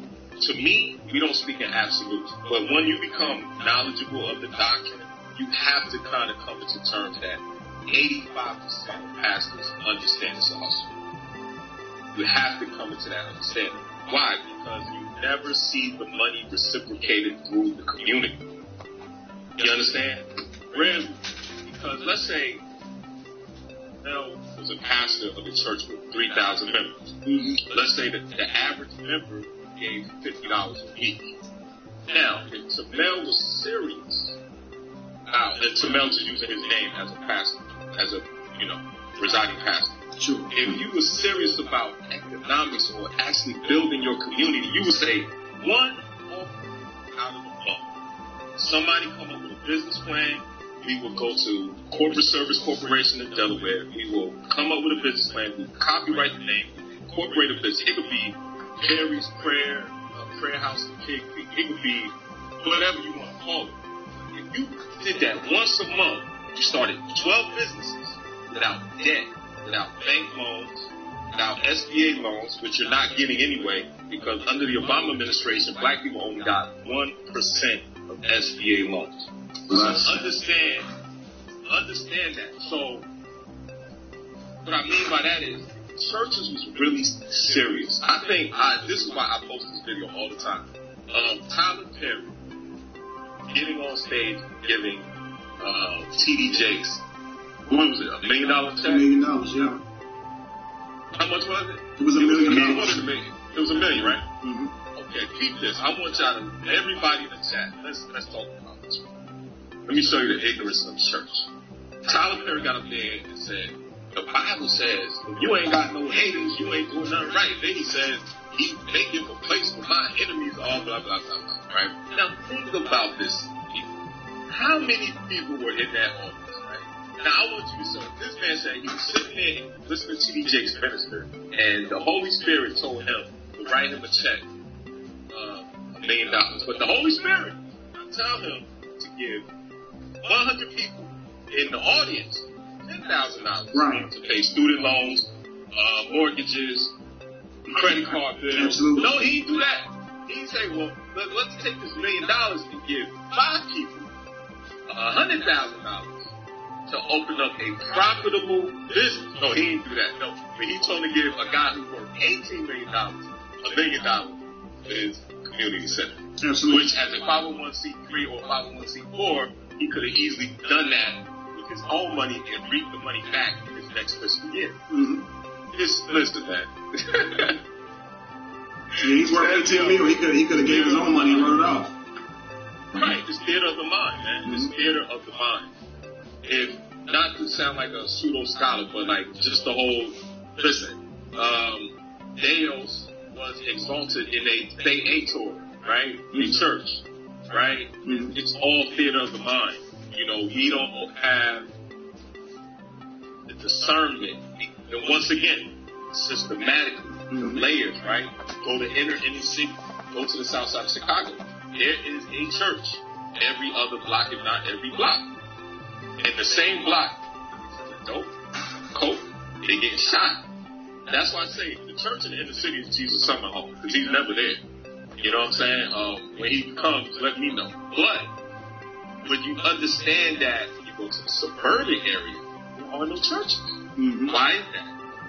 You don't need hope when you got money in the account. You just go to your ATM and say, I'm going to rent a boat and go on the lake shore. I'm going to go on Lake Michigan. And you know what I'm saying? When you're in the city, when there's a food desert, which Chicago is, a lot of people don't talk about, the south side of Chicago is a food desert. Kids are living off of corner store foods. Where is God in all of this concept? So when you change the narrative, and you show them the mirror of themselves and why they live the way they live, and how they live the way they live it, then they have to kind of mobilize. You understand? Absolutely. Like Josh Kevin knows I play around a lot. I use satire to show people their ignorance. That's why I came up with the Andre School of Financial Literacy and Polygamy Science. Because one, I'm saying, okay, you believe in the Bible, but 60% of the Bible prophets had like 5. But you believe in the Bible. But I'm wrong to be a polygamist, even though I'm just playing. And then I call it the financial literacy because most communal, put it like this, the book of Leviticus is either voodoo and it's economic communal living. When Moses said, y'all can't, you know, when he came into the temple or to the tabernacle and they couldn't come in, when he walked out and he gave them different rules. But most of those rules was economically living. One of the first rules of the Judaic law is I will spend 50 shekel with my brother before I spend a shekel with another. Understand the dynamic of that. Tamel, am I lying? You see a Jewish neighborhood. You'll see a Muslim neighborhood. How many Christian neighborhoods you see? Not one. Case closed. This has been brought to you by the Andre School of Financial Literacy. That's from Andre. No, man, actually, that was good stuff, man. Honestly, I see exactly what you're saying too. Change the narrative, show them themselves, and that can actually be what wakes them up. You know, seeing exactly where they stand and how much money they're actually giving to these entities, and how much isn't coming back into the community. So that could be definitely a way to show people that mirror. Hey, look, you guys been giving all of this, and let me show you how much you're really worth. After you've given all this money, expecting some God to give it back to you, pressed down and shaken together and running over. Let me show you that the average of people that look like you, house is only worth $200 liquid dollars. You know what I mean? Right. I mean, and that should really make you think because. So what? I told you Saturday, it's easier to pray together. You get paid together. Absolutely. When you ain't got no money, you ain't worried about this. Listen, when I made that shirt that I showed you, Ted, when I made that shirt, I was reading how most new divorces are either due to postpartum depression or lack of finances. Why? Because when you come home and bills are not paid and food is not on the table, how could you have a positive relationship? Money is just paper, but money is tangible to the intangible. I can't, listen, for the few people that's in the chat that are my friend on Facebook or in the Kevin Wesley group, y'all seen that video I posted of me going out by myself in the middle of the night, feeding the less fortunate. I do that to show y'all what's really going on out here. To see most less fortunate people or displaced, because I don't like to call them homeless, is that they don't get no one speaks to them. You will walk over them. You understand? Absolutely. You won't even say hello to them. We are social creatures. Yep. That's why they have to speak to themselves, right? Yep. So think about this. When you are living in economic genocide, you know, that kind of draws you closer to God. I can't give a less fortunate person God. I can only either give them money to buy tangible food or give them food. I can't give them the Bible and say, right. I can't say, here's the fish. Let me teach you how to fish with this Bible. They're going to be like, brother, I got gas tonight. So it's just, we have to be honest with ourselves and look at what's tangible. You know what I'm saying? Absolutely. You know, when it comes to getting together and putting together group economics for people who identify as black, a lot of people from the outside looking in say that's racist or whatever. But what I want people to understand is that when you're doing that, you have to understand that if you are white, black, whatever race you identify as, if you live in this world and you can't see that there is a problem with the system of this world and how it directly targets people of color to hold them down, I don't know what else to tell you. So when people say, okay, you know what, we're going to take it upon ourselves and take responsibility for the people that look like us to make the world for us better, you can't see that as a shot at yourself if you don't, you know, of course, identify with being black. Black people spending money with black people isn't a shot at white people. You really have to understand this. We live in a world to where we're being systematically targeted. Of course, we're all human, but the system that we live in separates us. This doesn't mean that the white person I see at the grocery store is my enemy, because so many times I saw where people who, of course, who identify as black come out of religion, of course, and they are trying to practice group economics, and they somehow they correlate that with meaning, you know, we have to be against white people. And it doesn't mean that. It means you're looking out for the betterment of the people that look like you in the world that we're in. And honestly, if you are white, you live in this world, and you see the same thing, you should be too. If you should spend money with black people just because you see what's happening. We're all human, right? And there's really no such thing. All this stuff was done to separate us. So I just want people to understand it, because when they do see people say, hey, or black people, of course, or people who identify as black say, hey, we're going to take it upon ourselves and support one another, they somehow think that means that, you know, we're against white people or we hate white people now. And that's not even the case. It's strictly about making the world better for our children moving forward. We know that in our communities we're not treated properly. Most of us know that when we see an officer behind us, we don't feel safe. We feel fear. That's a problem. This should not be happening. As Andre said, or as Lorenzo said earlier, you don't have many people who are millionaires that of course identify with being black. You may think there are a lot more because you sit in front of a TV all day, but the TV is not the world. It's a lot bigger than that, and it's not the way that it's projected to you. It's just not. On a large scale, black people are the most praying people, but they're on the bottom of the social scale and the economic scale, regardless of how you look at it, and that's just a fact. So with that being said, I'm going to move into this last and final question. So just forgive me, I'm going to read it out to you. It is, I'm going to start this question with Michael. Michael, this question I get frequently. I'm sure you've probably gotten it before, being a pastor, being a preacher, a teacher, a person in clergy. It is all those times that you thought God was talking to you, directing your messages. How do you explain that now that you understand that the Bible's God and Jesus were never actually real, or they never existed? How do you explain feeling like you were being spoken to by these entities, so to speak? Very good question. I was like I said just today, Captain. When we was created, this is what I tell them. When we was created in our mother's womb, we was created as a spiritual divine being.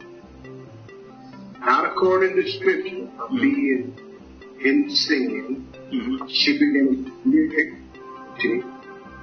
We was created as divine spiritual being.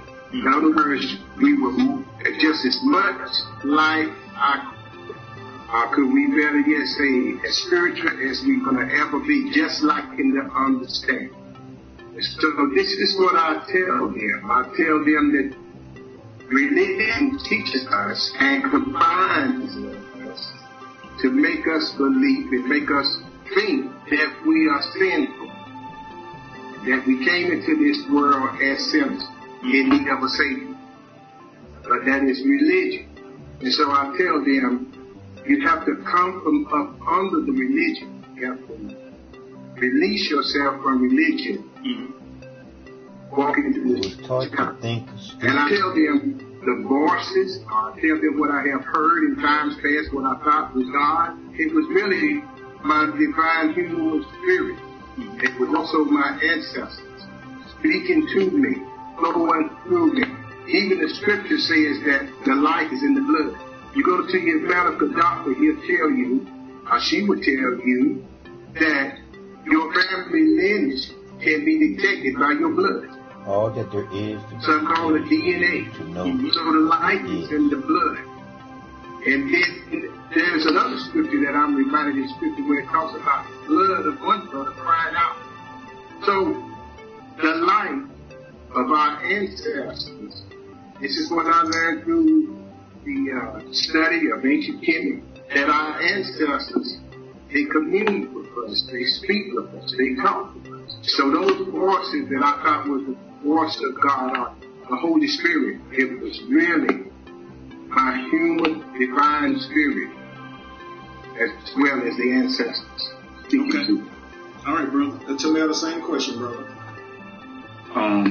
Just from my background, just so you all know, even Brother Andres talking about South Side of Chicago. I came out of Moody Bible Institute with the mindset that a lot of the pastors who were believing that they were being spoken to by God, a lot of times contradicted the biblical text. And so I really didn't, as a pastor, I was a serious student of Scripture. And so if you were coming to my pulpit and you weren't teaching what we consider to be bibliocentrically, and you weren't teaching in my pulpit, because I felt that at that time, coming out of Moody, that there was a higher level, a higher biblical standard. So as opposed to me anyway getting up saying, well, I'm going to preach because God gave me a message today, and that wasn't my background. I felt like if I opened up the book of Romans, if I opened up the book of Matthew, Mark, Luke, John, if I opened up Old Testament passages, I was going to be an exegete of the text. So I felt like if I'm preaching God's word, which I already felt like it was inspired, I felt like that it was inerrant, I felt that it was based on my studies and my circle of spirit context, if you will, I felt that I was teaching the authoritative word of God. Once I realized that the Bible that I was basing my entire faith on had, again, more holes in it than a screen door, then, and I went through all that I went through, but once I came, grown man, mature, to the realization that the Bible could not be proven to be the Word of God, at that very point is when I started realizing everything that I was telling everybody, I'm teaching based on the Word of God. Now, a lot of people might say, well, bro, you ain't have no spiritual relationship with God. I did, but I felt like, how the Holy Spirit going to tell you something that's not in the Bible? Right. You know, the Spirit in the Bible is supposed to be one, right? And so once I learned that biblical piece for me, bruh, I began to realize a lot of the things that I thought God was talking to me was me psychologically amping my own self up. Or my consciousness, my own, I'm from 62nd Greenwood, where you go one block, you got the Stones right here, you go to another block, you got GD. Sometimes my instincts told me, don't walk down the alley right here. If I go out, make sure I got my thing, just in case something go on. It's just that raw. You gotta be vigilant in your mind. And when I became a Christian, first that was just natural for me. When I became a Christian, I began to later on attribute that to God. And I had that spiritual sense or that intuitiveness, that intuition all along. I didn't learn how to attribute all of that to God until I became indoctrinated. After I unlearned what I learned, I realized, oh, wow, that was what that was all along. I just began, it's like when you get, a good job and you become a Christian, or somebody financially, you get a windfall finances. And you did everything you needed to do. Intuitively, intelligently, you went about it. First thing you learned through indoctrination is to say, well, I thank God for all of that. And so it was an indoctrination process to answer that question forthright. I was indoctrinated, and I believe that my own conscience, I believe that my own ingenuity, my own metaphysical aspect, because I believe we still have that about us. I just believe I attributed everything to Yahweh, to Jesus, because my indoctrination, like everybody else does with their faith. Absolutely. And, you know, just so you guys understand, earlier when Michael was talking about, of course, he said that, you know, the consciousness, or, of course, he said the ancestors. I want people to understand that these are ways to interpret, I guess, to kind of relay information. At least it is for me, if I'm speaking for myself. He said it himself, though, the life is in the blood, and some call it DNA. You are built off of your ancestors, right? You are right. You are a collage of every single person that came before you, and by way of DNA, you're made up with their physical DNA. You borrow the skin from your mother and father and everybody that came before them. So absolutely. But when you're talking about, like, again, myself, Tamel and Michael, I was one of those people who thought that the Lord was giving me messages, even if it was just me turning and saying, okay, Lord, I feel like you laid this on my heart to teach this particular scripture. I was never the person out there in the middle of a service and said, ooh, the Lord laid it on my spirit. The church I went to, man, or taught at, we were very calm. My pastor was always calm. He didn't like hoop or anything like that, so he more just so taught. And so because that's who I learned from, I took on that exact mentality, you know what I mean? But what I found that it was my inner voice, or what some call their spirit, or like you said, the non-material side of you, right? We all have what we see in the mirror. Like I said a while ago, you're not who you see in the mirror. You're more than that. You exist in a realm no one else does. So for instance, you can love your wife, your spouse, your brother, sister, mother, father, but you never know the inner workings of their thoughts, the truest of themselves, as much as you would know yourself, your own thoughts and things of that nature. So you have a whole other world going on in here. You could have someone talking to you, and you could be actually hearing something totally different inside of your mind. Of course, you can speak in your mind without moving your mouth and hear it. You can close your eyes and see these images without your eyes actually being open. This person who can see without seeing and can hear without sound necessarily coming inside of the ear, just by you imagining different voices, sounds, imagining different things and shapes in your mind with your eyes closed, you can see these things. This being or this person that is not who you see in the mirror, that's often referred to as your inner voice, your higher self, your spirit, soul, however you choose to describe it. Often, more times than not, the credit of this, though, is given to the God that you believe in, right? Or the religion that you subscribe to. So when you're normally hearing your own thoughts, like Tamel said, they're projected to you like they're from God, and you feel like they're from God because it relates to and it lines up with the information that you've studied. Like he said, a spirit or God wouldn't say anything outside of his literature. So in order to know God's voice, you have to be studied, because you have to make sure it lines up with the word. In fact, I was taught that if it didn't line up with the word, it wasn't God. You see what I'm saying? So believe me, man, whenever I would read the Bible, as I was becoming conscious, people said, how did you explain slavery? When I was becoming conscious, I would see scriptures like that as it relates to slavery. And that's when it would hit me. It's, wait a second, time out.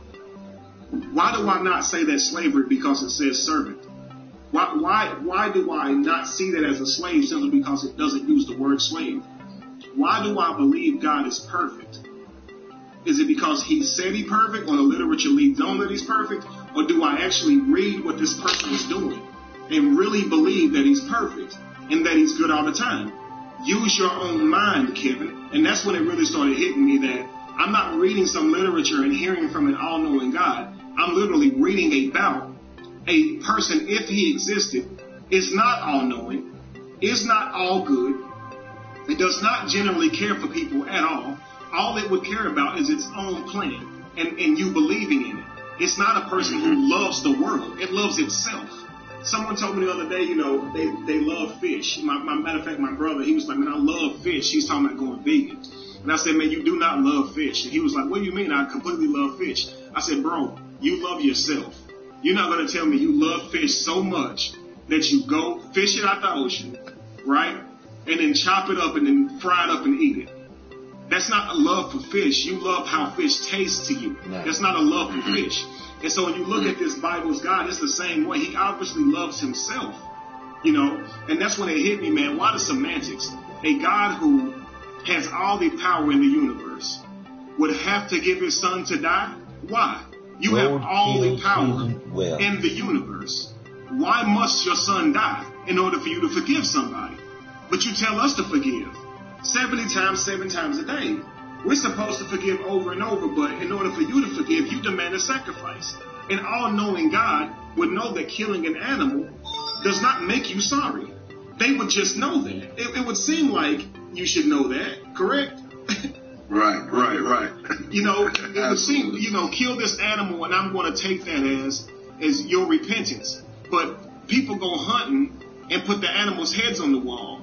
People go kill animals just for their teeth or their tusks or their hide, just for the sake of doing it. We would have to know that slaughtering an innocent animal by way of you committing a sin just to have a God forgive you would have to be completely skewed to think that comes from an all-knowing God who would know that that's not the right way to do things and then would one day change his mind on those things. And so for me, instead of seeing that, you know, again, like he said, indoctrinated, what I say on this show, Tamil, is under a spell. I tell people that, you know, of course, a spell is anything that's written down, right? You're reading those words and you're under the words, under the power of those words you're reading. Hence, you're under a spell. So that's what I say in terms of indoctrinated. You're under a spell, so you don't see the words in the literature for what it really says. You see it for how you were taught to see it. For instance, the word Merlot is spelled M-E-R-L-O-T. Reading that word, you would say Merlot, right? But you have to be taught to pronounce that word Merlot. After a while, when you see this word, you automatically know how to pronounce it because you were taught to pronounce it that way.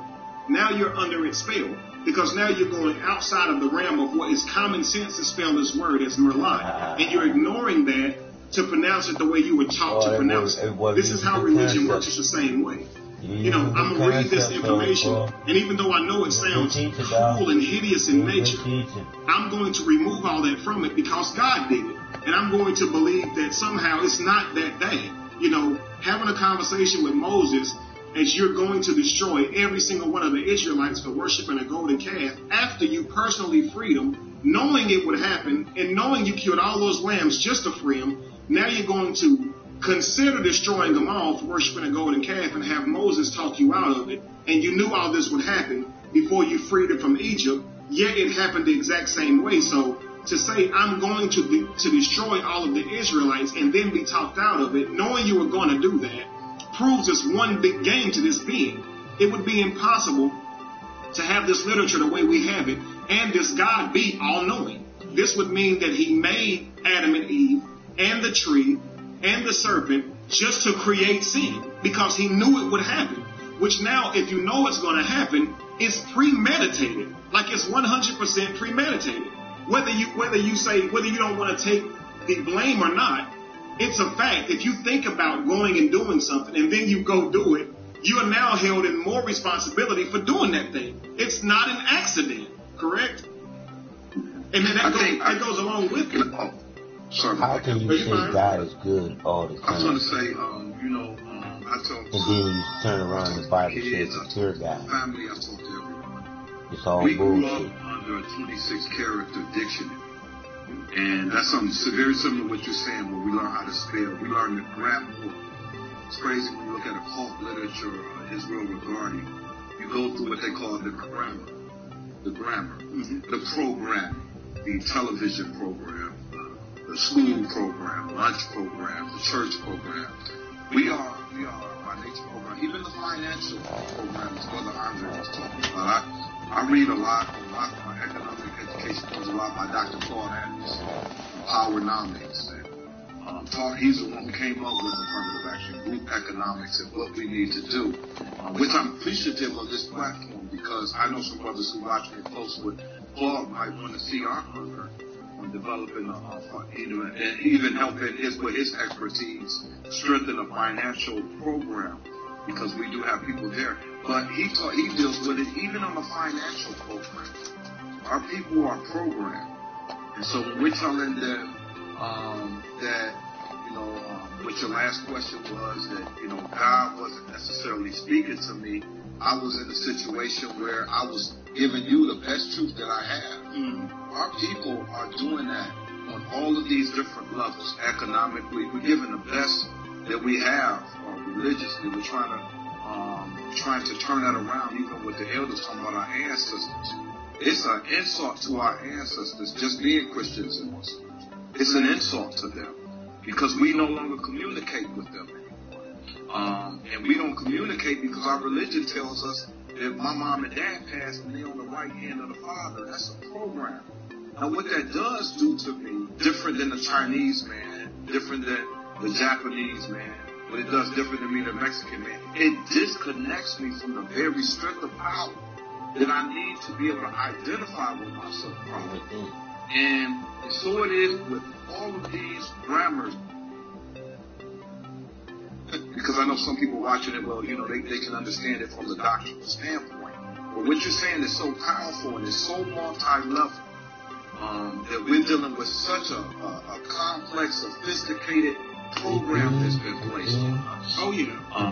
That grammar that you're talking about, like you said, if you just logically think through some of these things, you can't follow it. It's crazy when you said something earlier, and I just wanted to speak to it with this statement. You said that our people, they don't even want to support each other financially. They don't want to come together financially. That is a direct result of post-traumatic slave syndrome. According to Dr. Joy DeGruy, we have slave syndrome. And most importantly, white people looking at us and saying to us in any way, shape, or form to talk about group economics as racist. We don't question Chinese people when the Chinaman in Chinatown on the south side of Chicago only hires Chinese people. Because we realize he don't hate black people. He just loves China people. We don't hate anybody talking like we're talking about right now. We just love ourselves. And loving ourselves is one of the master keys to the deprogramming of the programs that have been placed on us multi-level and sophisticatedly. And so when it comes to what you're talking about, what Brother Lorenzo was talking about, you have to love yourself more, to care more. This is love. And we show love and show platform. We strengthen our weaknesses. And it's not about, I'm not about to go buy me some t-shirts from you because I'm racist. Or I'm about to figure out how to conjoin with the other brothers' businesses on here. Because I want to find that out in detail. I want to recap what businesses y'all have. So I can make sure my dollars are going to you. And the Jewish person, like my brother said, understands this. I'll tell you what they call it in the Korean community. It's called susus. They do susus. If they need carrots, if they need vegetables, they go to another Korean man. And they realize they strengthen each other by their community. Now, when the black people do it, it's racism. But when the Korean does it, it's group economics. I love my brothers and sisters coming together, but I just want us to not even worry about what white people think. The China man don't. The Korean man don't. They only call it racism because this country, even Britain, would not exist except for on the back of black people. And when we wake up and when we start doing group economics, these other nations aren't as strong, and so they're afraid of this.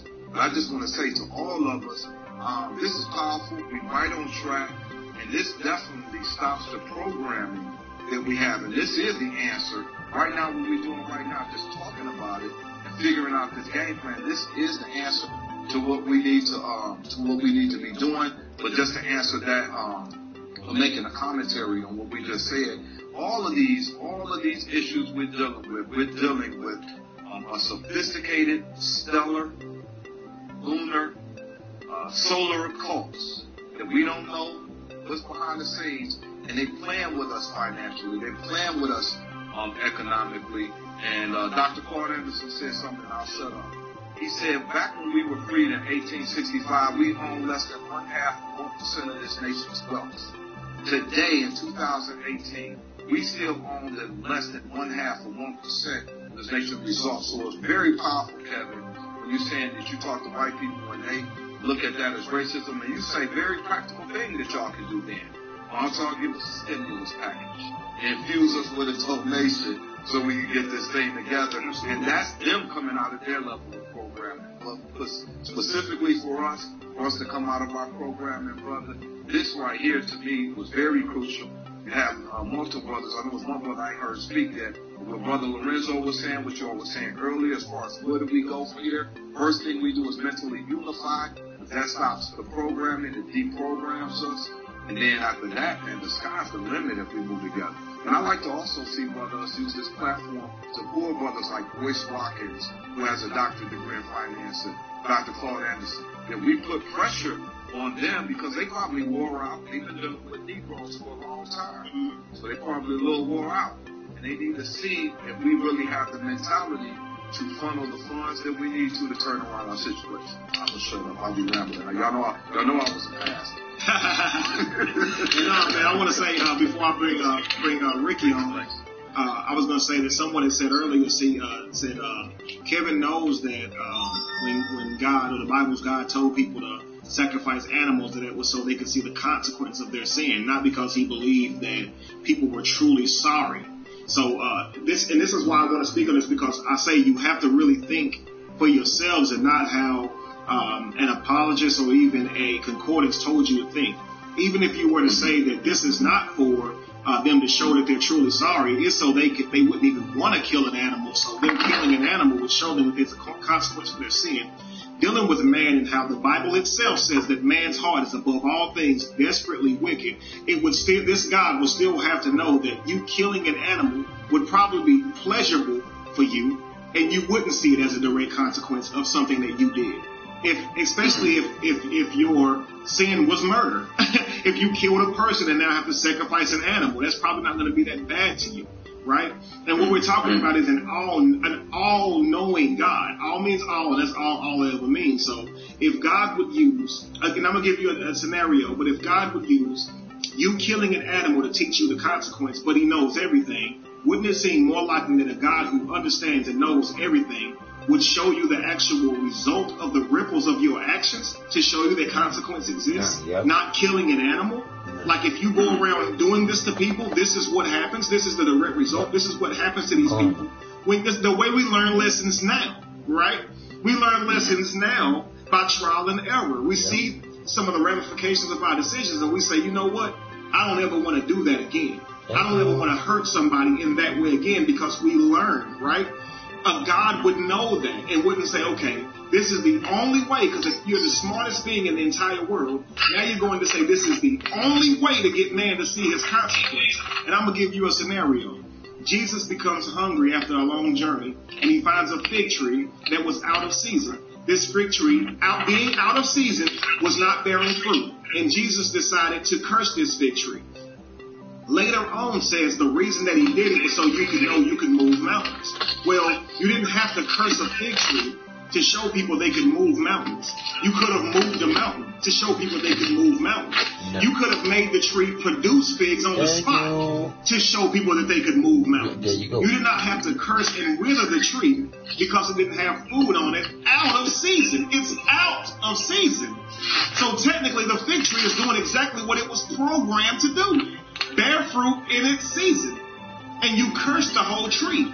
We're talking about an all-knowing being.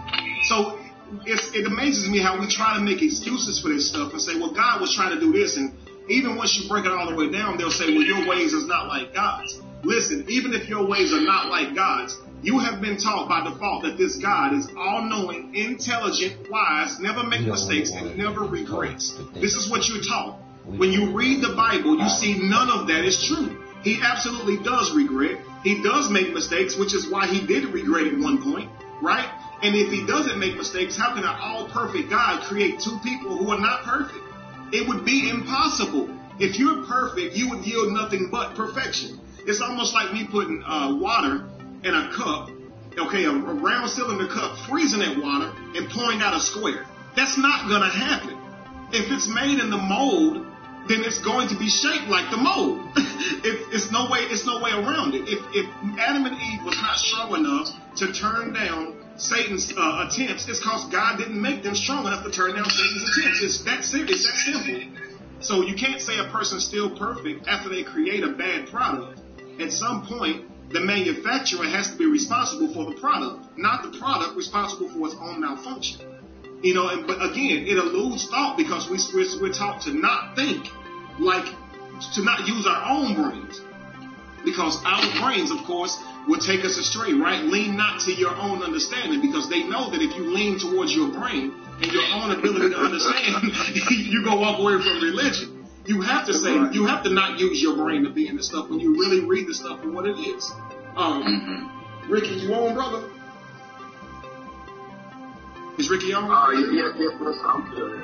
Man, heck yeah. So welcome on, brother, man. I wanted to give you a moment to speak. We're going to go another 20 minutes. So I wanted you to just kind of,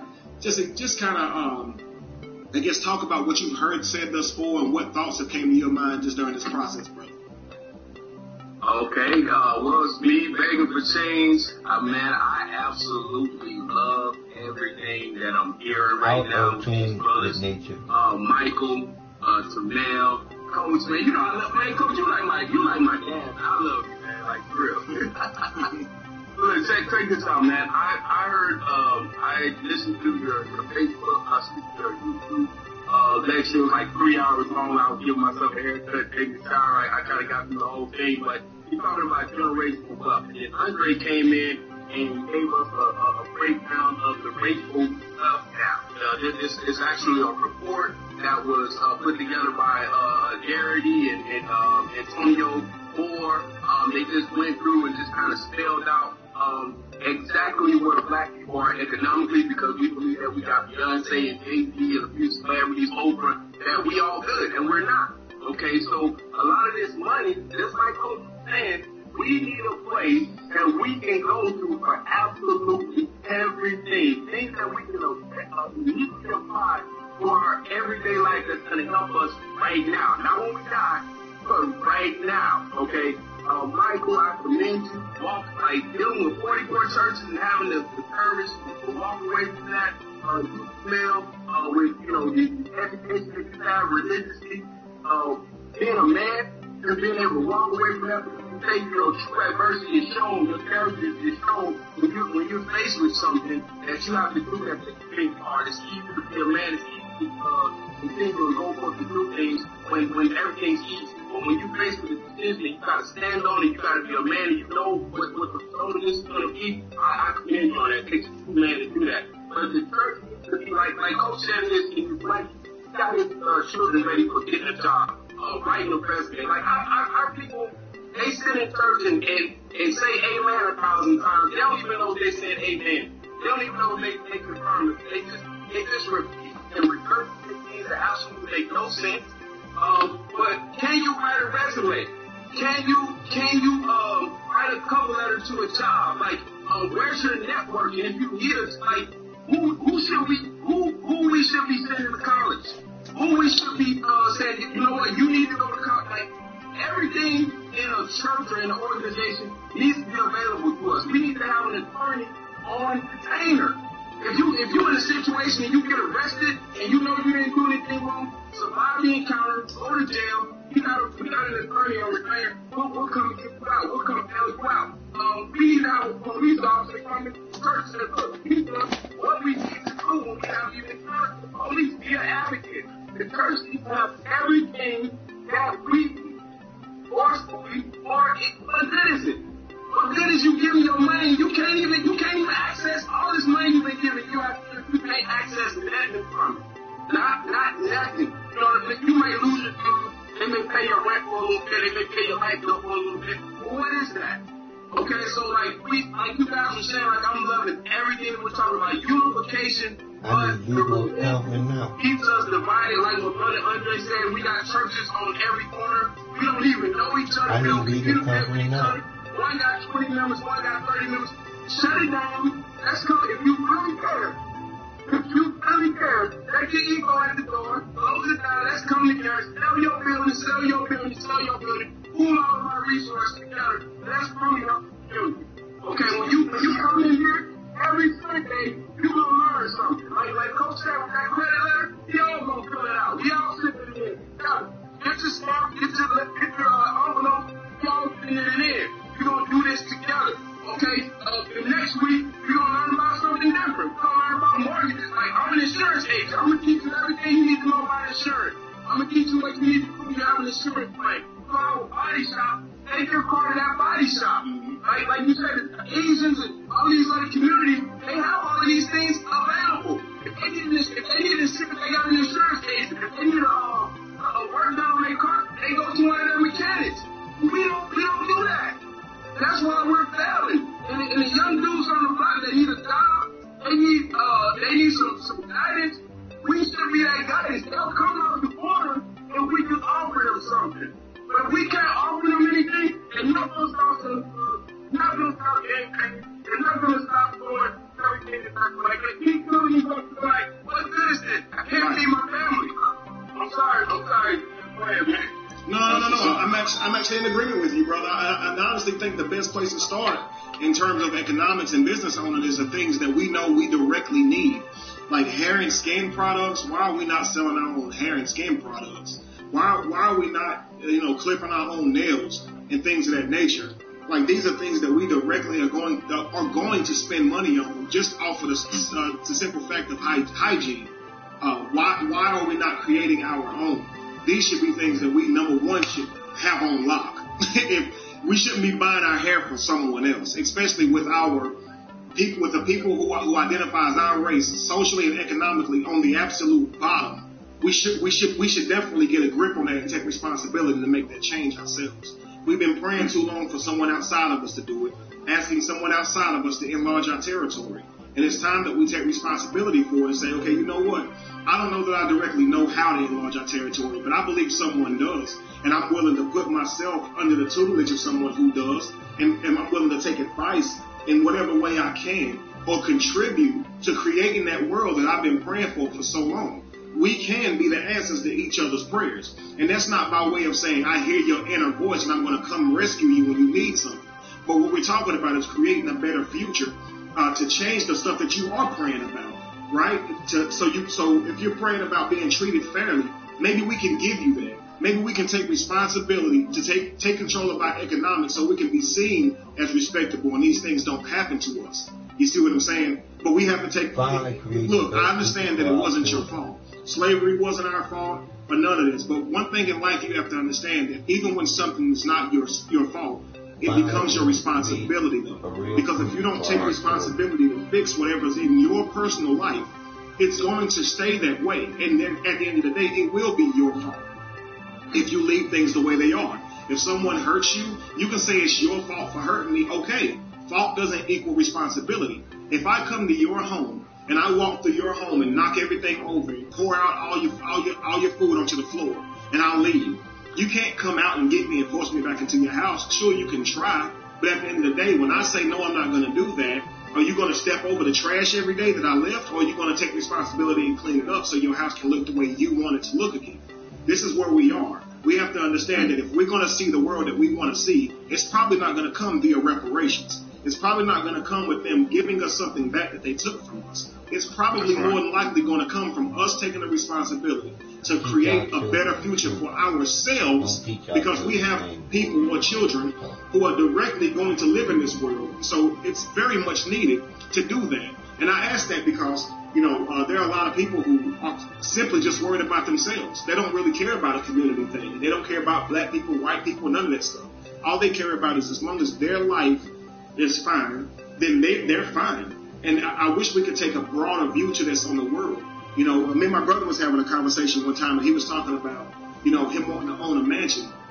And I asked him, would you own a mansion in one of those countries where people are dying of hunger? And he says, what do you mean? I said, could you see yourself stepping over a child who's dying of hunger just to get inside of your mansion? And he said, well, I can never do that. I said, well, why have one here if you know these problems exist? And these things sound mean and cruel because here I am asking someone or telling someone you shouldn't have what you want in life. That's not what I'm saying at all. What I'm saying, though, is that we have been trained for so long to only care about us and what we have, but there's a whole world outside of us who's suffering. And if we're aware of that and we don't care to do anything about it, how can we blame a God who isn't doing anything about it? We're hypocrites.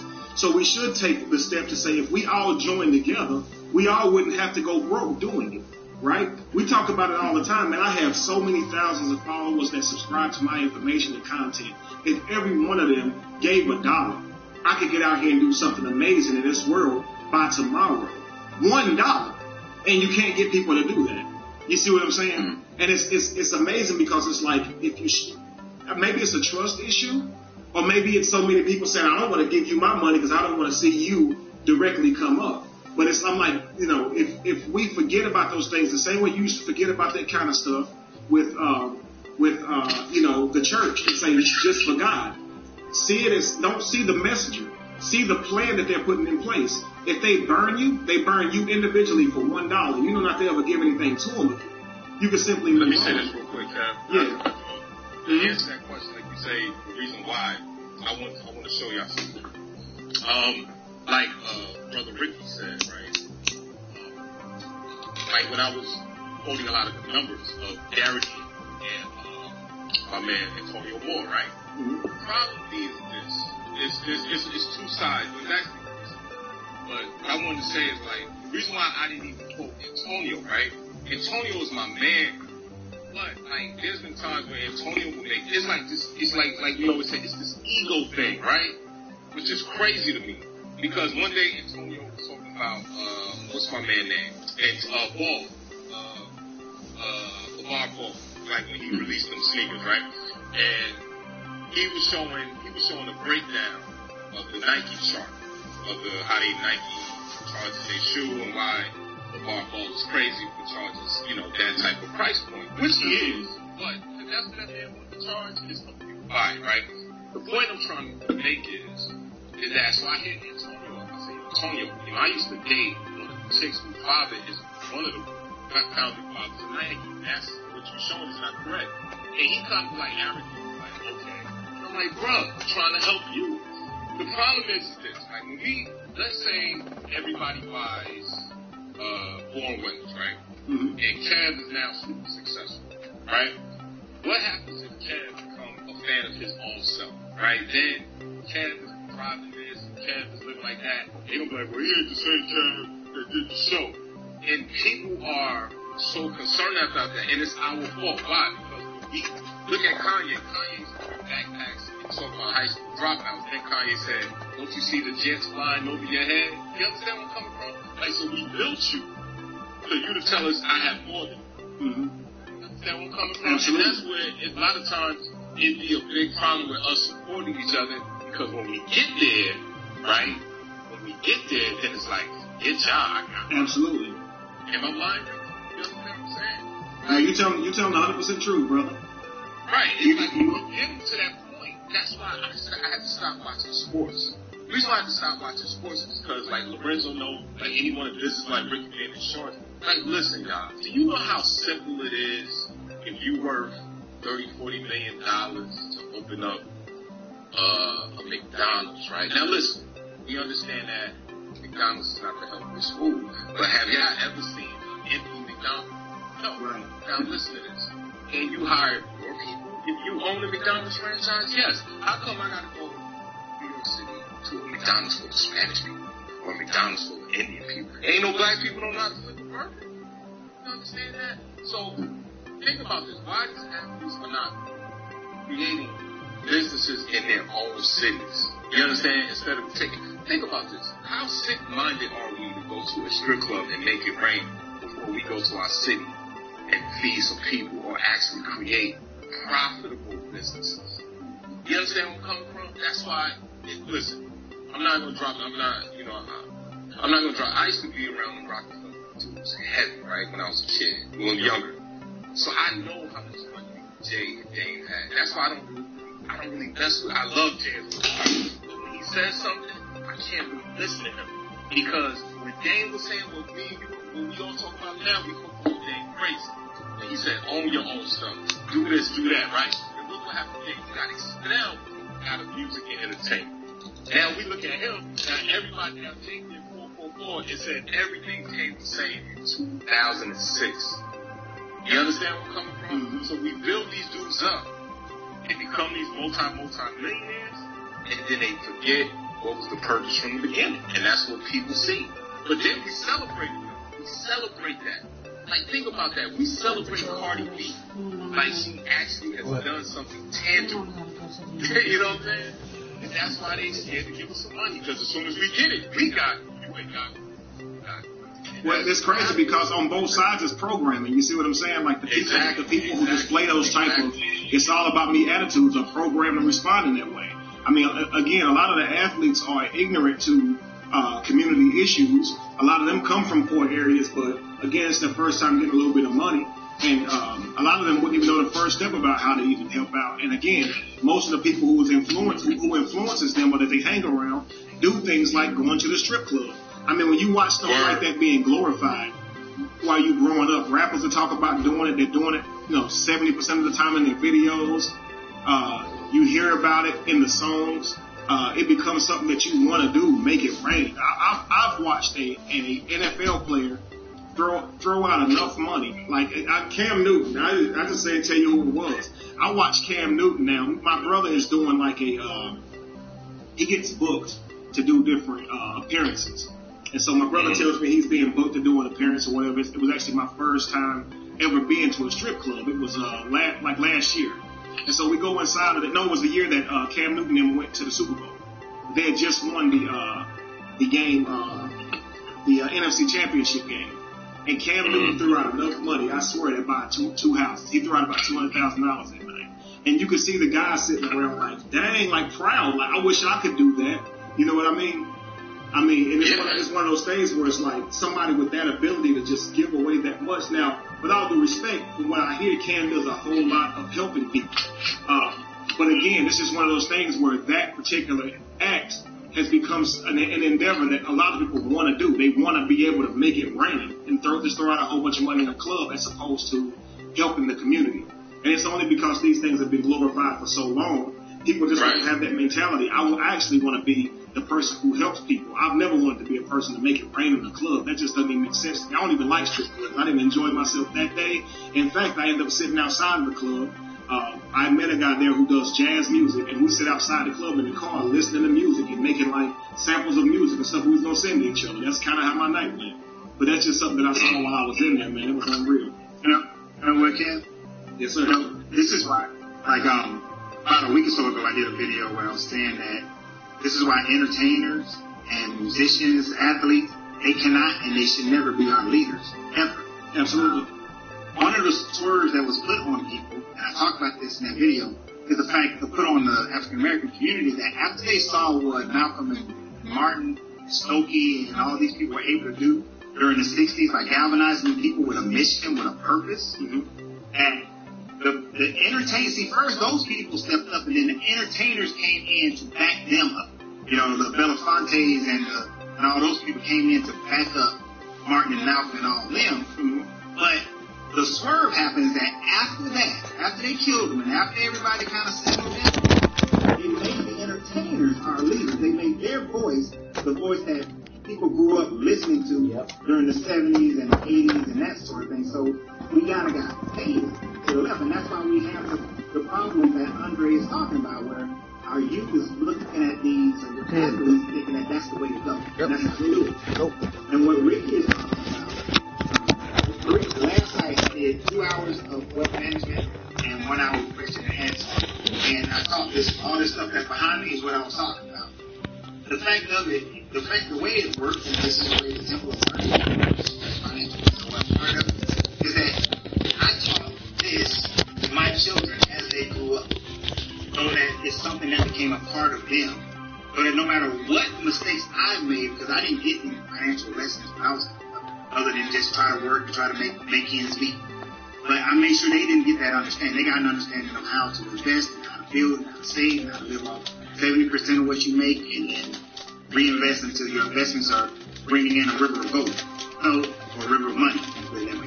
But that's what, what we should be doing, and what we have to do, and what we will do, is as my business grows, my thing is to teach you how to grow your business, so that you can actually, the thing about leadership in the Marine Corps, in the Marine Corps, the top leader doesn't say, look at me, I'm the leader, look at me, I'm the leader. The top leader says, hey, I've done everything that you've done, and I was successful at it, and now I'm going to teach you everything that I did in order for you to be as successful as I am. And that grows throughout the Marine Corps, where everybody in the Marine Corps is responsible for leadership. It doesn't matter. You can be the lowest guy, you can be a private in the Marine Corps. You are responsible for leadership, right? And every time you move, everything you do is leadership. and you're responsible. That's how we are. We have to be, and we will be. Is that it's like, hey, I built my company, and yes, it's growing, and I may have the ability to go to these places and do these things and study and go to Egypt and take 35 people and go there and spend 3 weeks there. But guess what? I'm going to teach you how to build your real estate company. I'm going to teach you how to build your restaurant. I'm going to teach you how to do all these things. And guess what? Not everybody has to build it. Because if you go to a company like Facebook, the number 26 person in Facebook is making way more money than most people in America, right? Most people in the world. The number 50th person, the 100 person who works for corporate McDonald's is making more. Hey, this young lady that I just met, if you are a manager at this place called Raising Cane's, which is a chicken place, you make $60K as a general manager for a fast food chicken restaurant. So you can be wherever you are within that. You learn how to control your money, and you teach the next generation. You teach everybody around you to the length of their ability, because you can't force people to be something that they don't want to be or that they're not. You teach them. That way, it's not look at me. It's, hey, look at me, and I'm going to teach you how to be as best you can be. And as you learn that, guess what? We all come up. Yep. We all come up to the degree that we choose to. Yep. And that's what it's about, giving people a choice. Because I got three of my kids. One of them, she's so artsy and esoteric and doesn't really care about wealth. She probably, I'm going to force her, but she probably wouldn't want to become super rich. She'd be happy making, $60,000, $70,000 a year, as long as she keep drawing, doing her animation, and having fun like that. Whereas my oldest girl, no, that chick, she wants the resorts, she wants all that stuff, because that's how she wants to be. That's her life. That's her mentality. Mm-hmm. So it's let everybody grow into whatever level they want to, but it's about teaching those who want to learn. And I do believe what a lot of people say, I can't see the comments anymore, but what a lot of people were saying in the comments earlier is that you can't force people. So if you want to be a $13 an hour guy, you want to be a $20 an hour person, that's fine. You can manage your money and sustain your family, that's fine too. But we all learn and teach one another so that we can have that group economics, because when we do that, that is what gives us the power base to be able to change the laws in the community. There's an area here in East Atlanta Village, as they're regentrifying this area. What I was looking at putting a business in that area, and what I saw that every month they had a meeting, a community meeting, and it's mostly white people, but every month they had that meeting. Every month, when that meeting was happening, guess who was there giving them a report? The chief of police for that area was giving them the report of what's going on, the sergeant for that area, giving them a report of what's going on in that area, what they're doing to make it better, and they were telling the police what they want them to do in their area. And you only can do that when you own the land and the businesses in that community, and you're coming together in that mindset, and that's what we're teaching, and that's what I wish Andre was down here in Atlanta too, and Ricky, and I wish everybody was so we can make it and get it together. No, I'm in Atlanta all the time. Next time I'm down there, I just two of my business partners are down there. It's like my second home. I just been busy. My aunt has Alzheimer's and not doing too well, but I'll be down there soon. Yeah, definitely. When you come down here, let me know. One of the listeners who's on here right now, and was there, and she came and we met up and we talked, and she just probably messaged me while we're doing this, because she wants to get involved and start moving things. I'm not going to mention her name because she wouldn't tell me so. She didn't say I could, but it's about getting and doing it, man. Just getting it done. People get started, we start creating, start building it, start having whatever classes we can, and like Ricky said, hey, sit down, I'll show you how to fix your credit, and then from fixing your credit, we go on and move from there. Next thing you know, it becomes a movement, and people just start showing up because they know they can get that thing that they need. They can get that food because their stomach is going to talk loud, right? We can satisfy their stomach and teach them how to satisfy their stomach. Then we're gonna draw. We're gonna get that draw. We're gonna get that help. And we're going to be building business to make it big without donation, right? Yeah. And then the thing about it, if I went somewhere, and like let's say if I did go to a church, and that church helped me to develop my business from scratch, and they developed, and then the church supported the business as well by telling everybody every week, go support his business, go support his business. And they did that. Guess what I would want to do with a portion of my profits? I would want to give it back to that organization that helped me get there. Yeah. Right? And I would want to go and teach the next person who's in there to help them get there. And so that's what we create. That's how we revolve that money. Like you're saying, in these communities, they really don't care.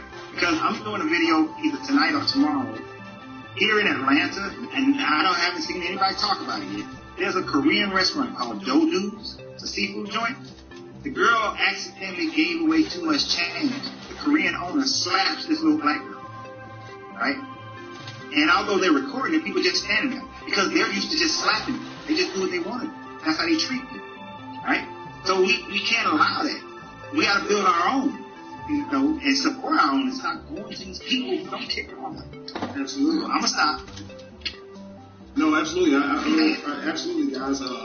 I wanted to make sure that I didn't go too long, so we can hold this and come back with a lot of this thought on another show as well. Guys, if a lot of you don't know, I normally don't mind. Can you guys hear me? Number one, I know I'm frozen on the screen, but no, I can hear you clear. Okay, cool. So I will go ahead and work towards the end of the show now, which is giving everybody some closing words.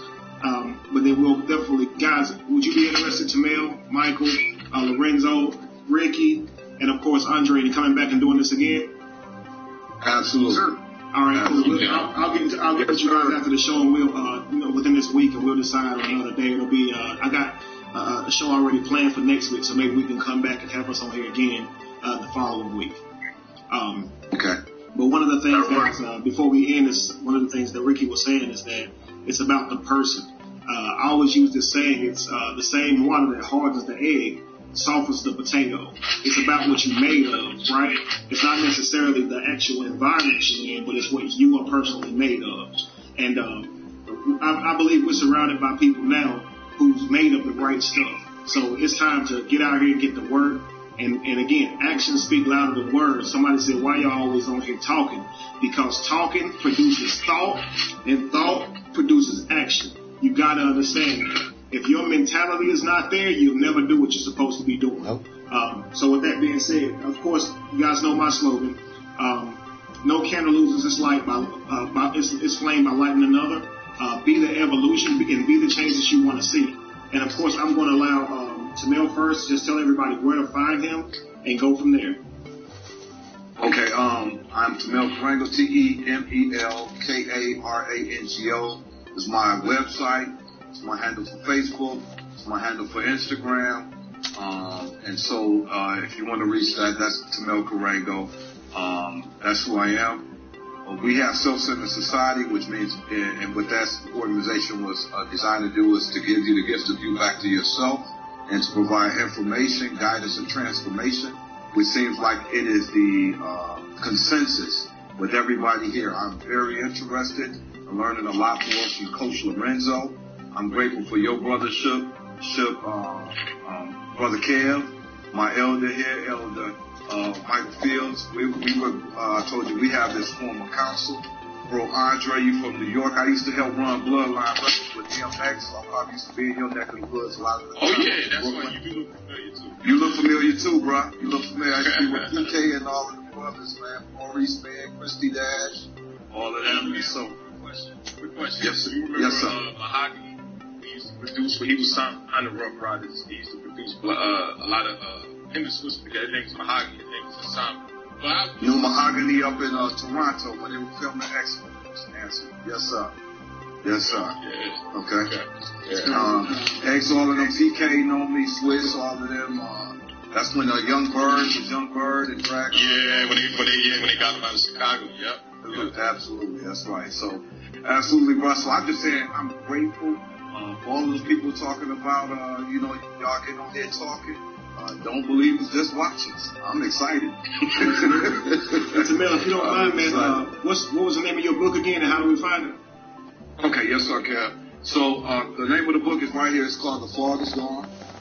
An ex-pastor's journey of seeing past Christianity to enlightenment. You can find it on Amazon.com. You can also go on my website, www.tamelcarango.com. It's also available on ebook, and it's called The Fog Is Gone by Tamel Carango, TEMELKARANGO. Hopefully you get a few of them off the shelves, bro. And then, Michael, if you don't mind, man, tell us a little bit about yourself and where to find you before we go. Yes, Michael Fields. I am located here in Lumberton, North Carolina. You can find me there on Facebook. Also, you can find me on Instagram, CFC Michael Fields. I'm there also as well.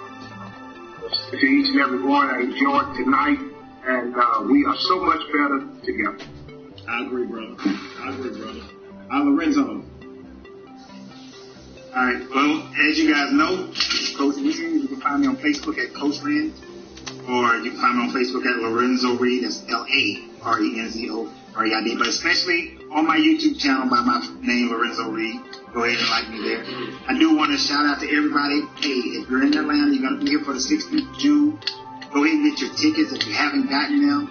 I don't even know how many tickets are left because I haven't even asked Kevin for the seminar that we're going to be doing on that day, right? On June 16th. So I expect to see you guys there.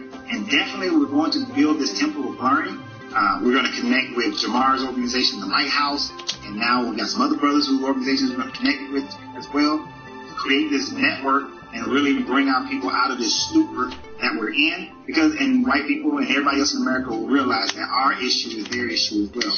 So, piece of the body can't have gangrene, the whole body live. It just doesn't work that way. One piece has gangrene, the whole body dies. And so, the last thing that I'm going to say, a little self-promotion here, going over to Uncle Rand's Popcorn at urpopcorn.com, the letter U, letter R, the word popcorn.com. Order some popcorn, because I will ship it to you. Just not overseas. I'll ship it to you if you're in continental America. So y'all have a great day. Remember, you got to appreciate it. Because your greatness is not negotiable. Absolutely. Wow. And brother, just to answer your question, Lorenzo, we do still have tickets available on both sides. Somebody was saying, they said they saw earlier that the single tickets were sold out, and that's not the case. We do have tickets available. So let's say, Ricky, man, you want to tell us a little bit about yourself and where to find you, brother? Yes, sir. Ricky Slingermeyer, Phoenix, Arizona. Love the conversation. We are young black. Well, I'm not that young. I'm not. Now look young. But yeah, we're a group of black brothers is trying to do what we can each and every day to change our hearts and minds of our people, not attacking the peace, not attacking the ideology.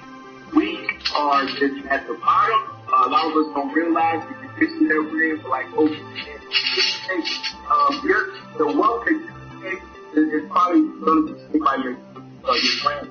Okay, you have to children and leave them something, and then they will take the things that you have initiated and implemented into them, and they will teach those children, and you pass on that little bit of money that you have into them, and they pass on those children. So your grandchildren will probably benefit from working or down, but it has to get done. You have to stop foolishness. You have to stop things that can benefit them right now, today, that they can apply to their lives. That's all we're trying to do. I love you, brothers. We're going to keep doing what we're doing. Everybody else can say whatever they got to say. All right, absolutely. Andre?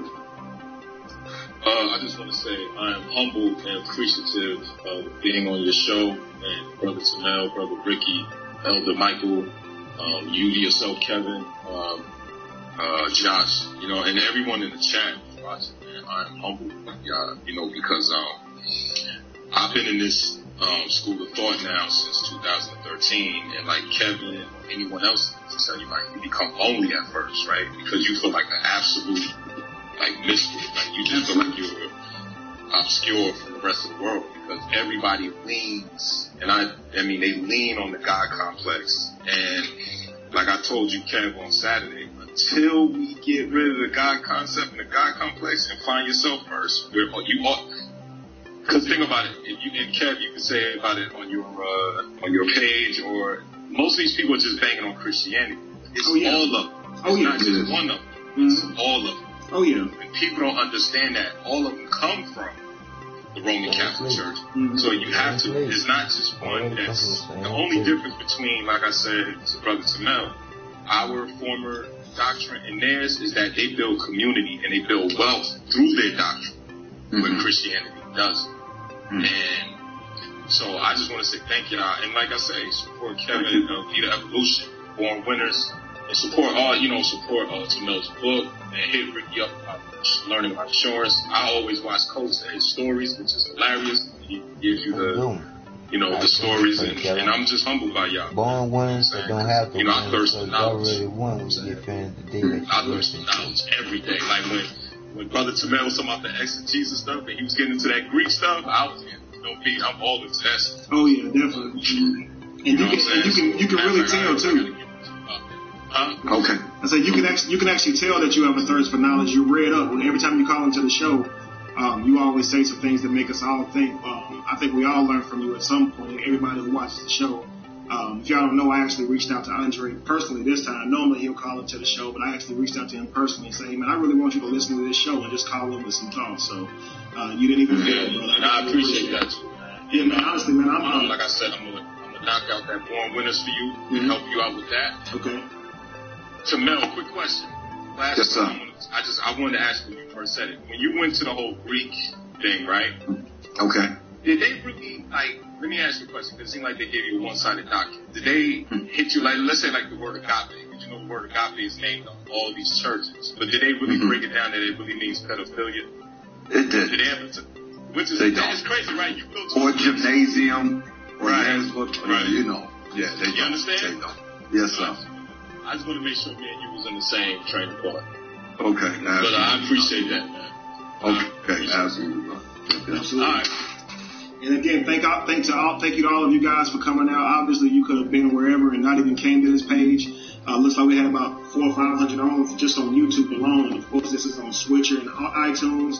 So we're in a couple of different spots, the internet radio. And so I do appreciate you all. I do appreciate you all for donating. Of course, that does help me out in extreme a lot.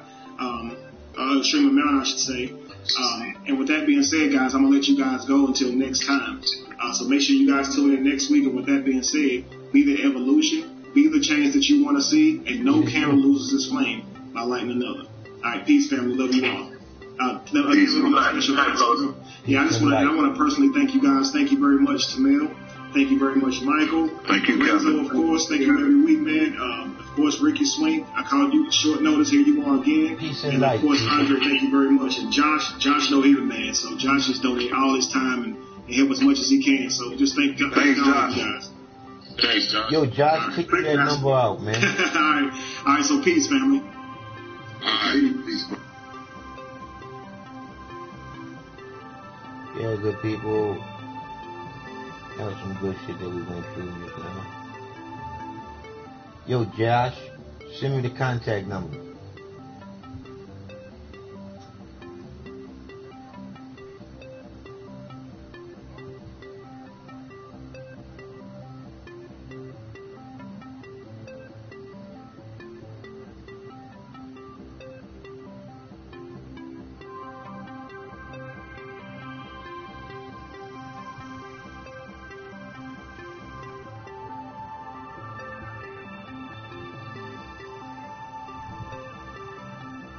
Kicking me clean off. That was my damn.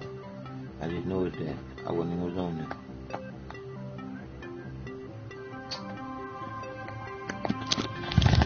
That's all it's about, people. It's about us getting in tune with what the truth really is.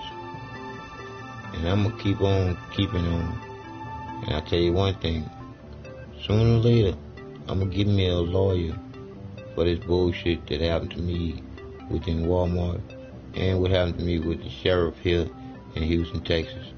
Because any way you look at it, our police are getting out of control. They need to be put in control. It is what it is.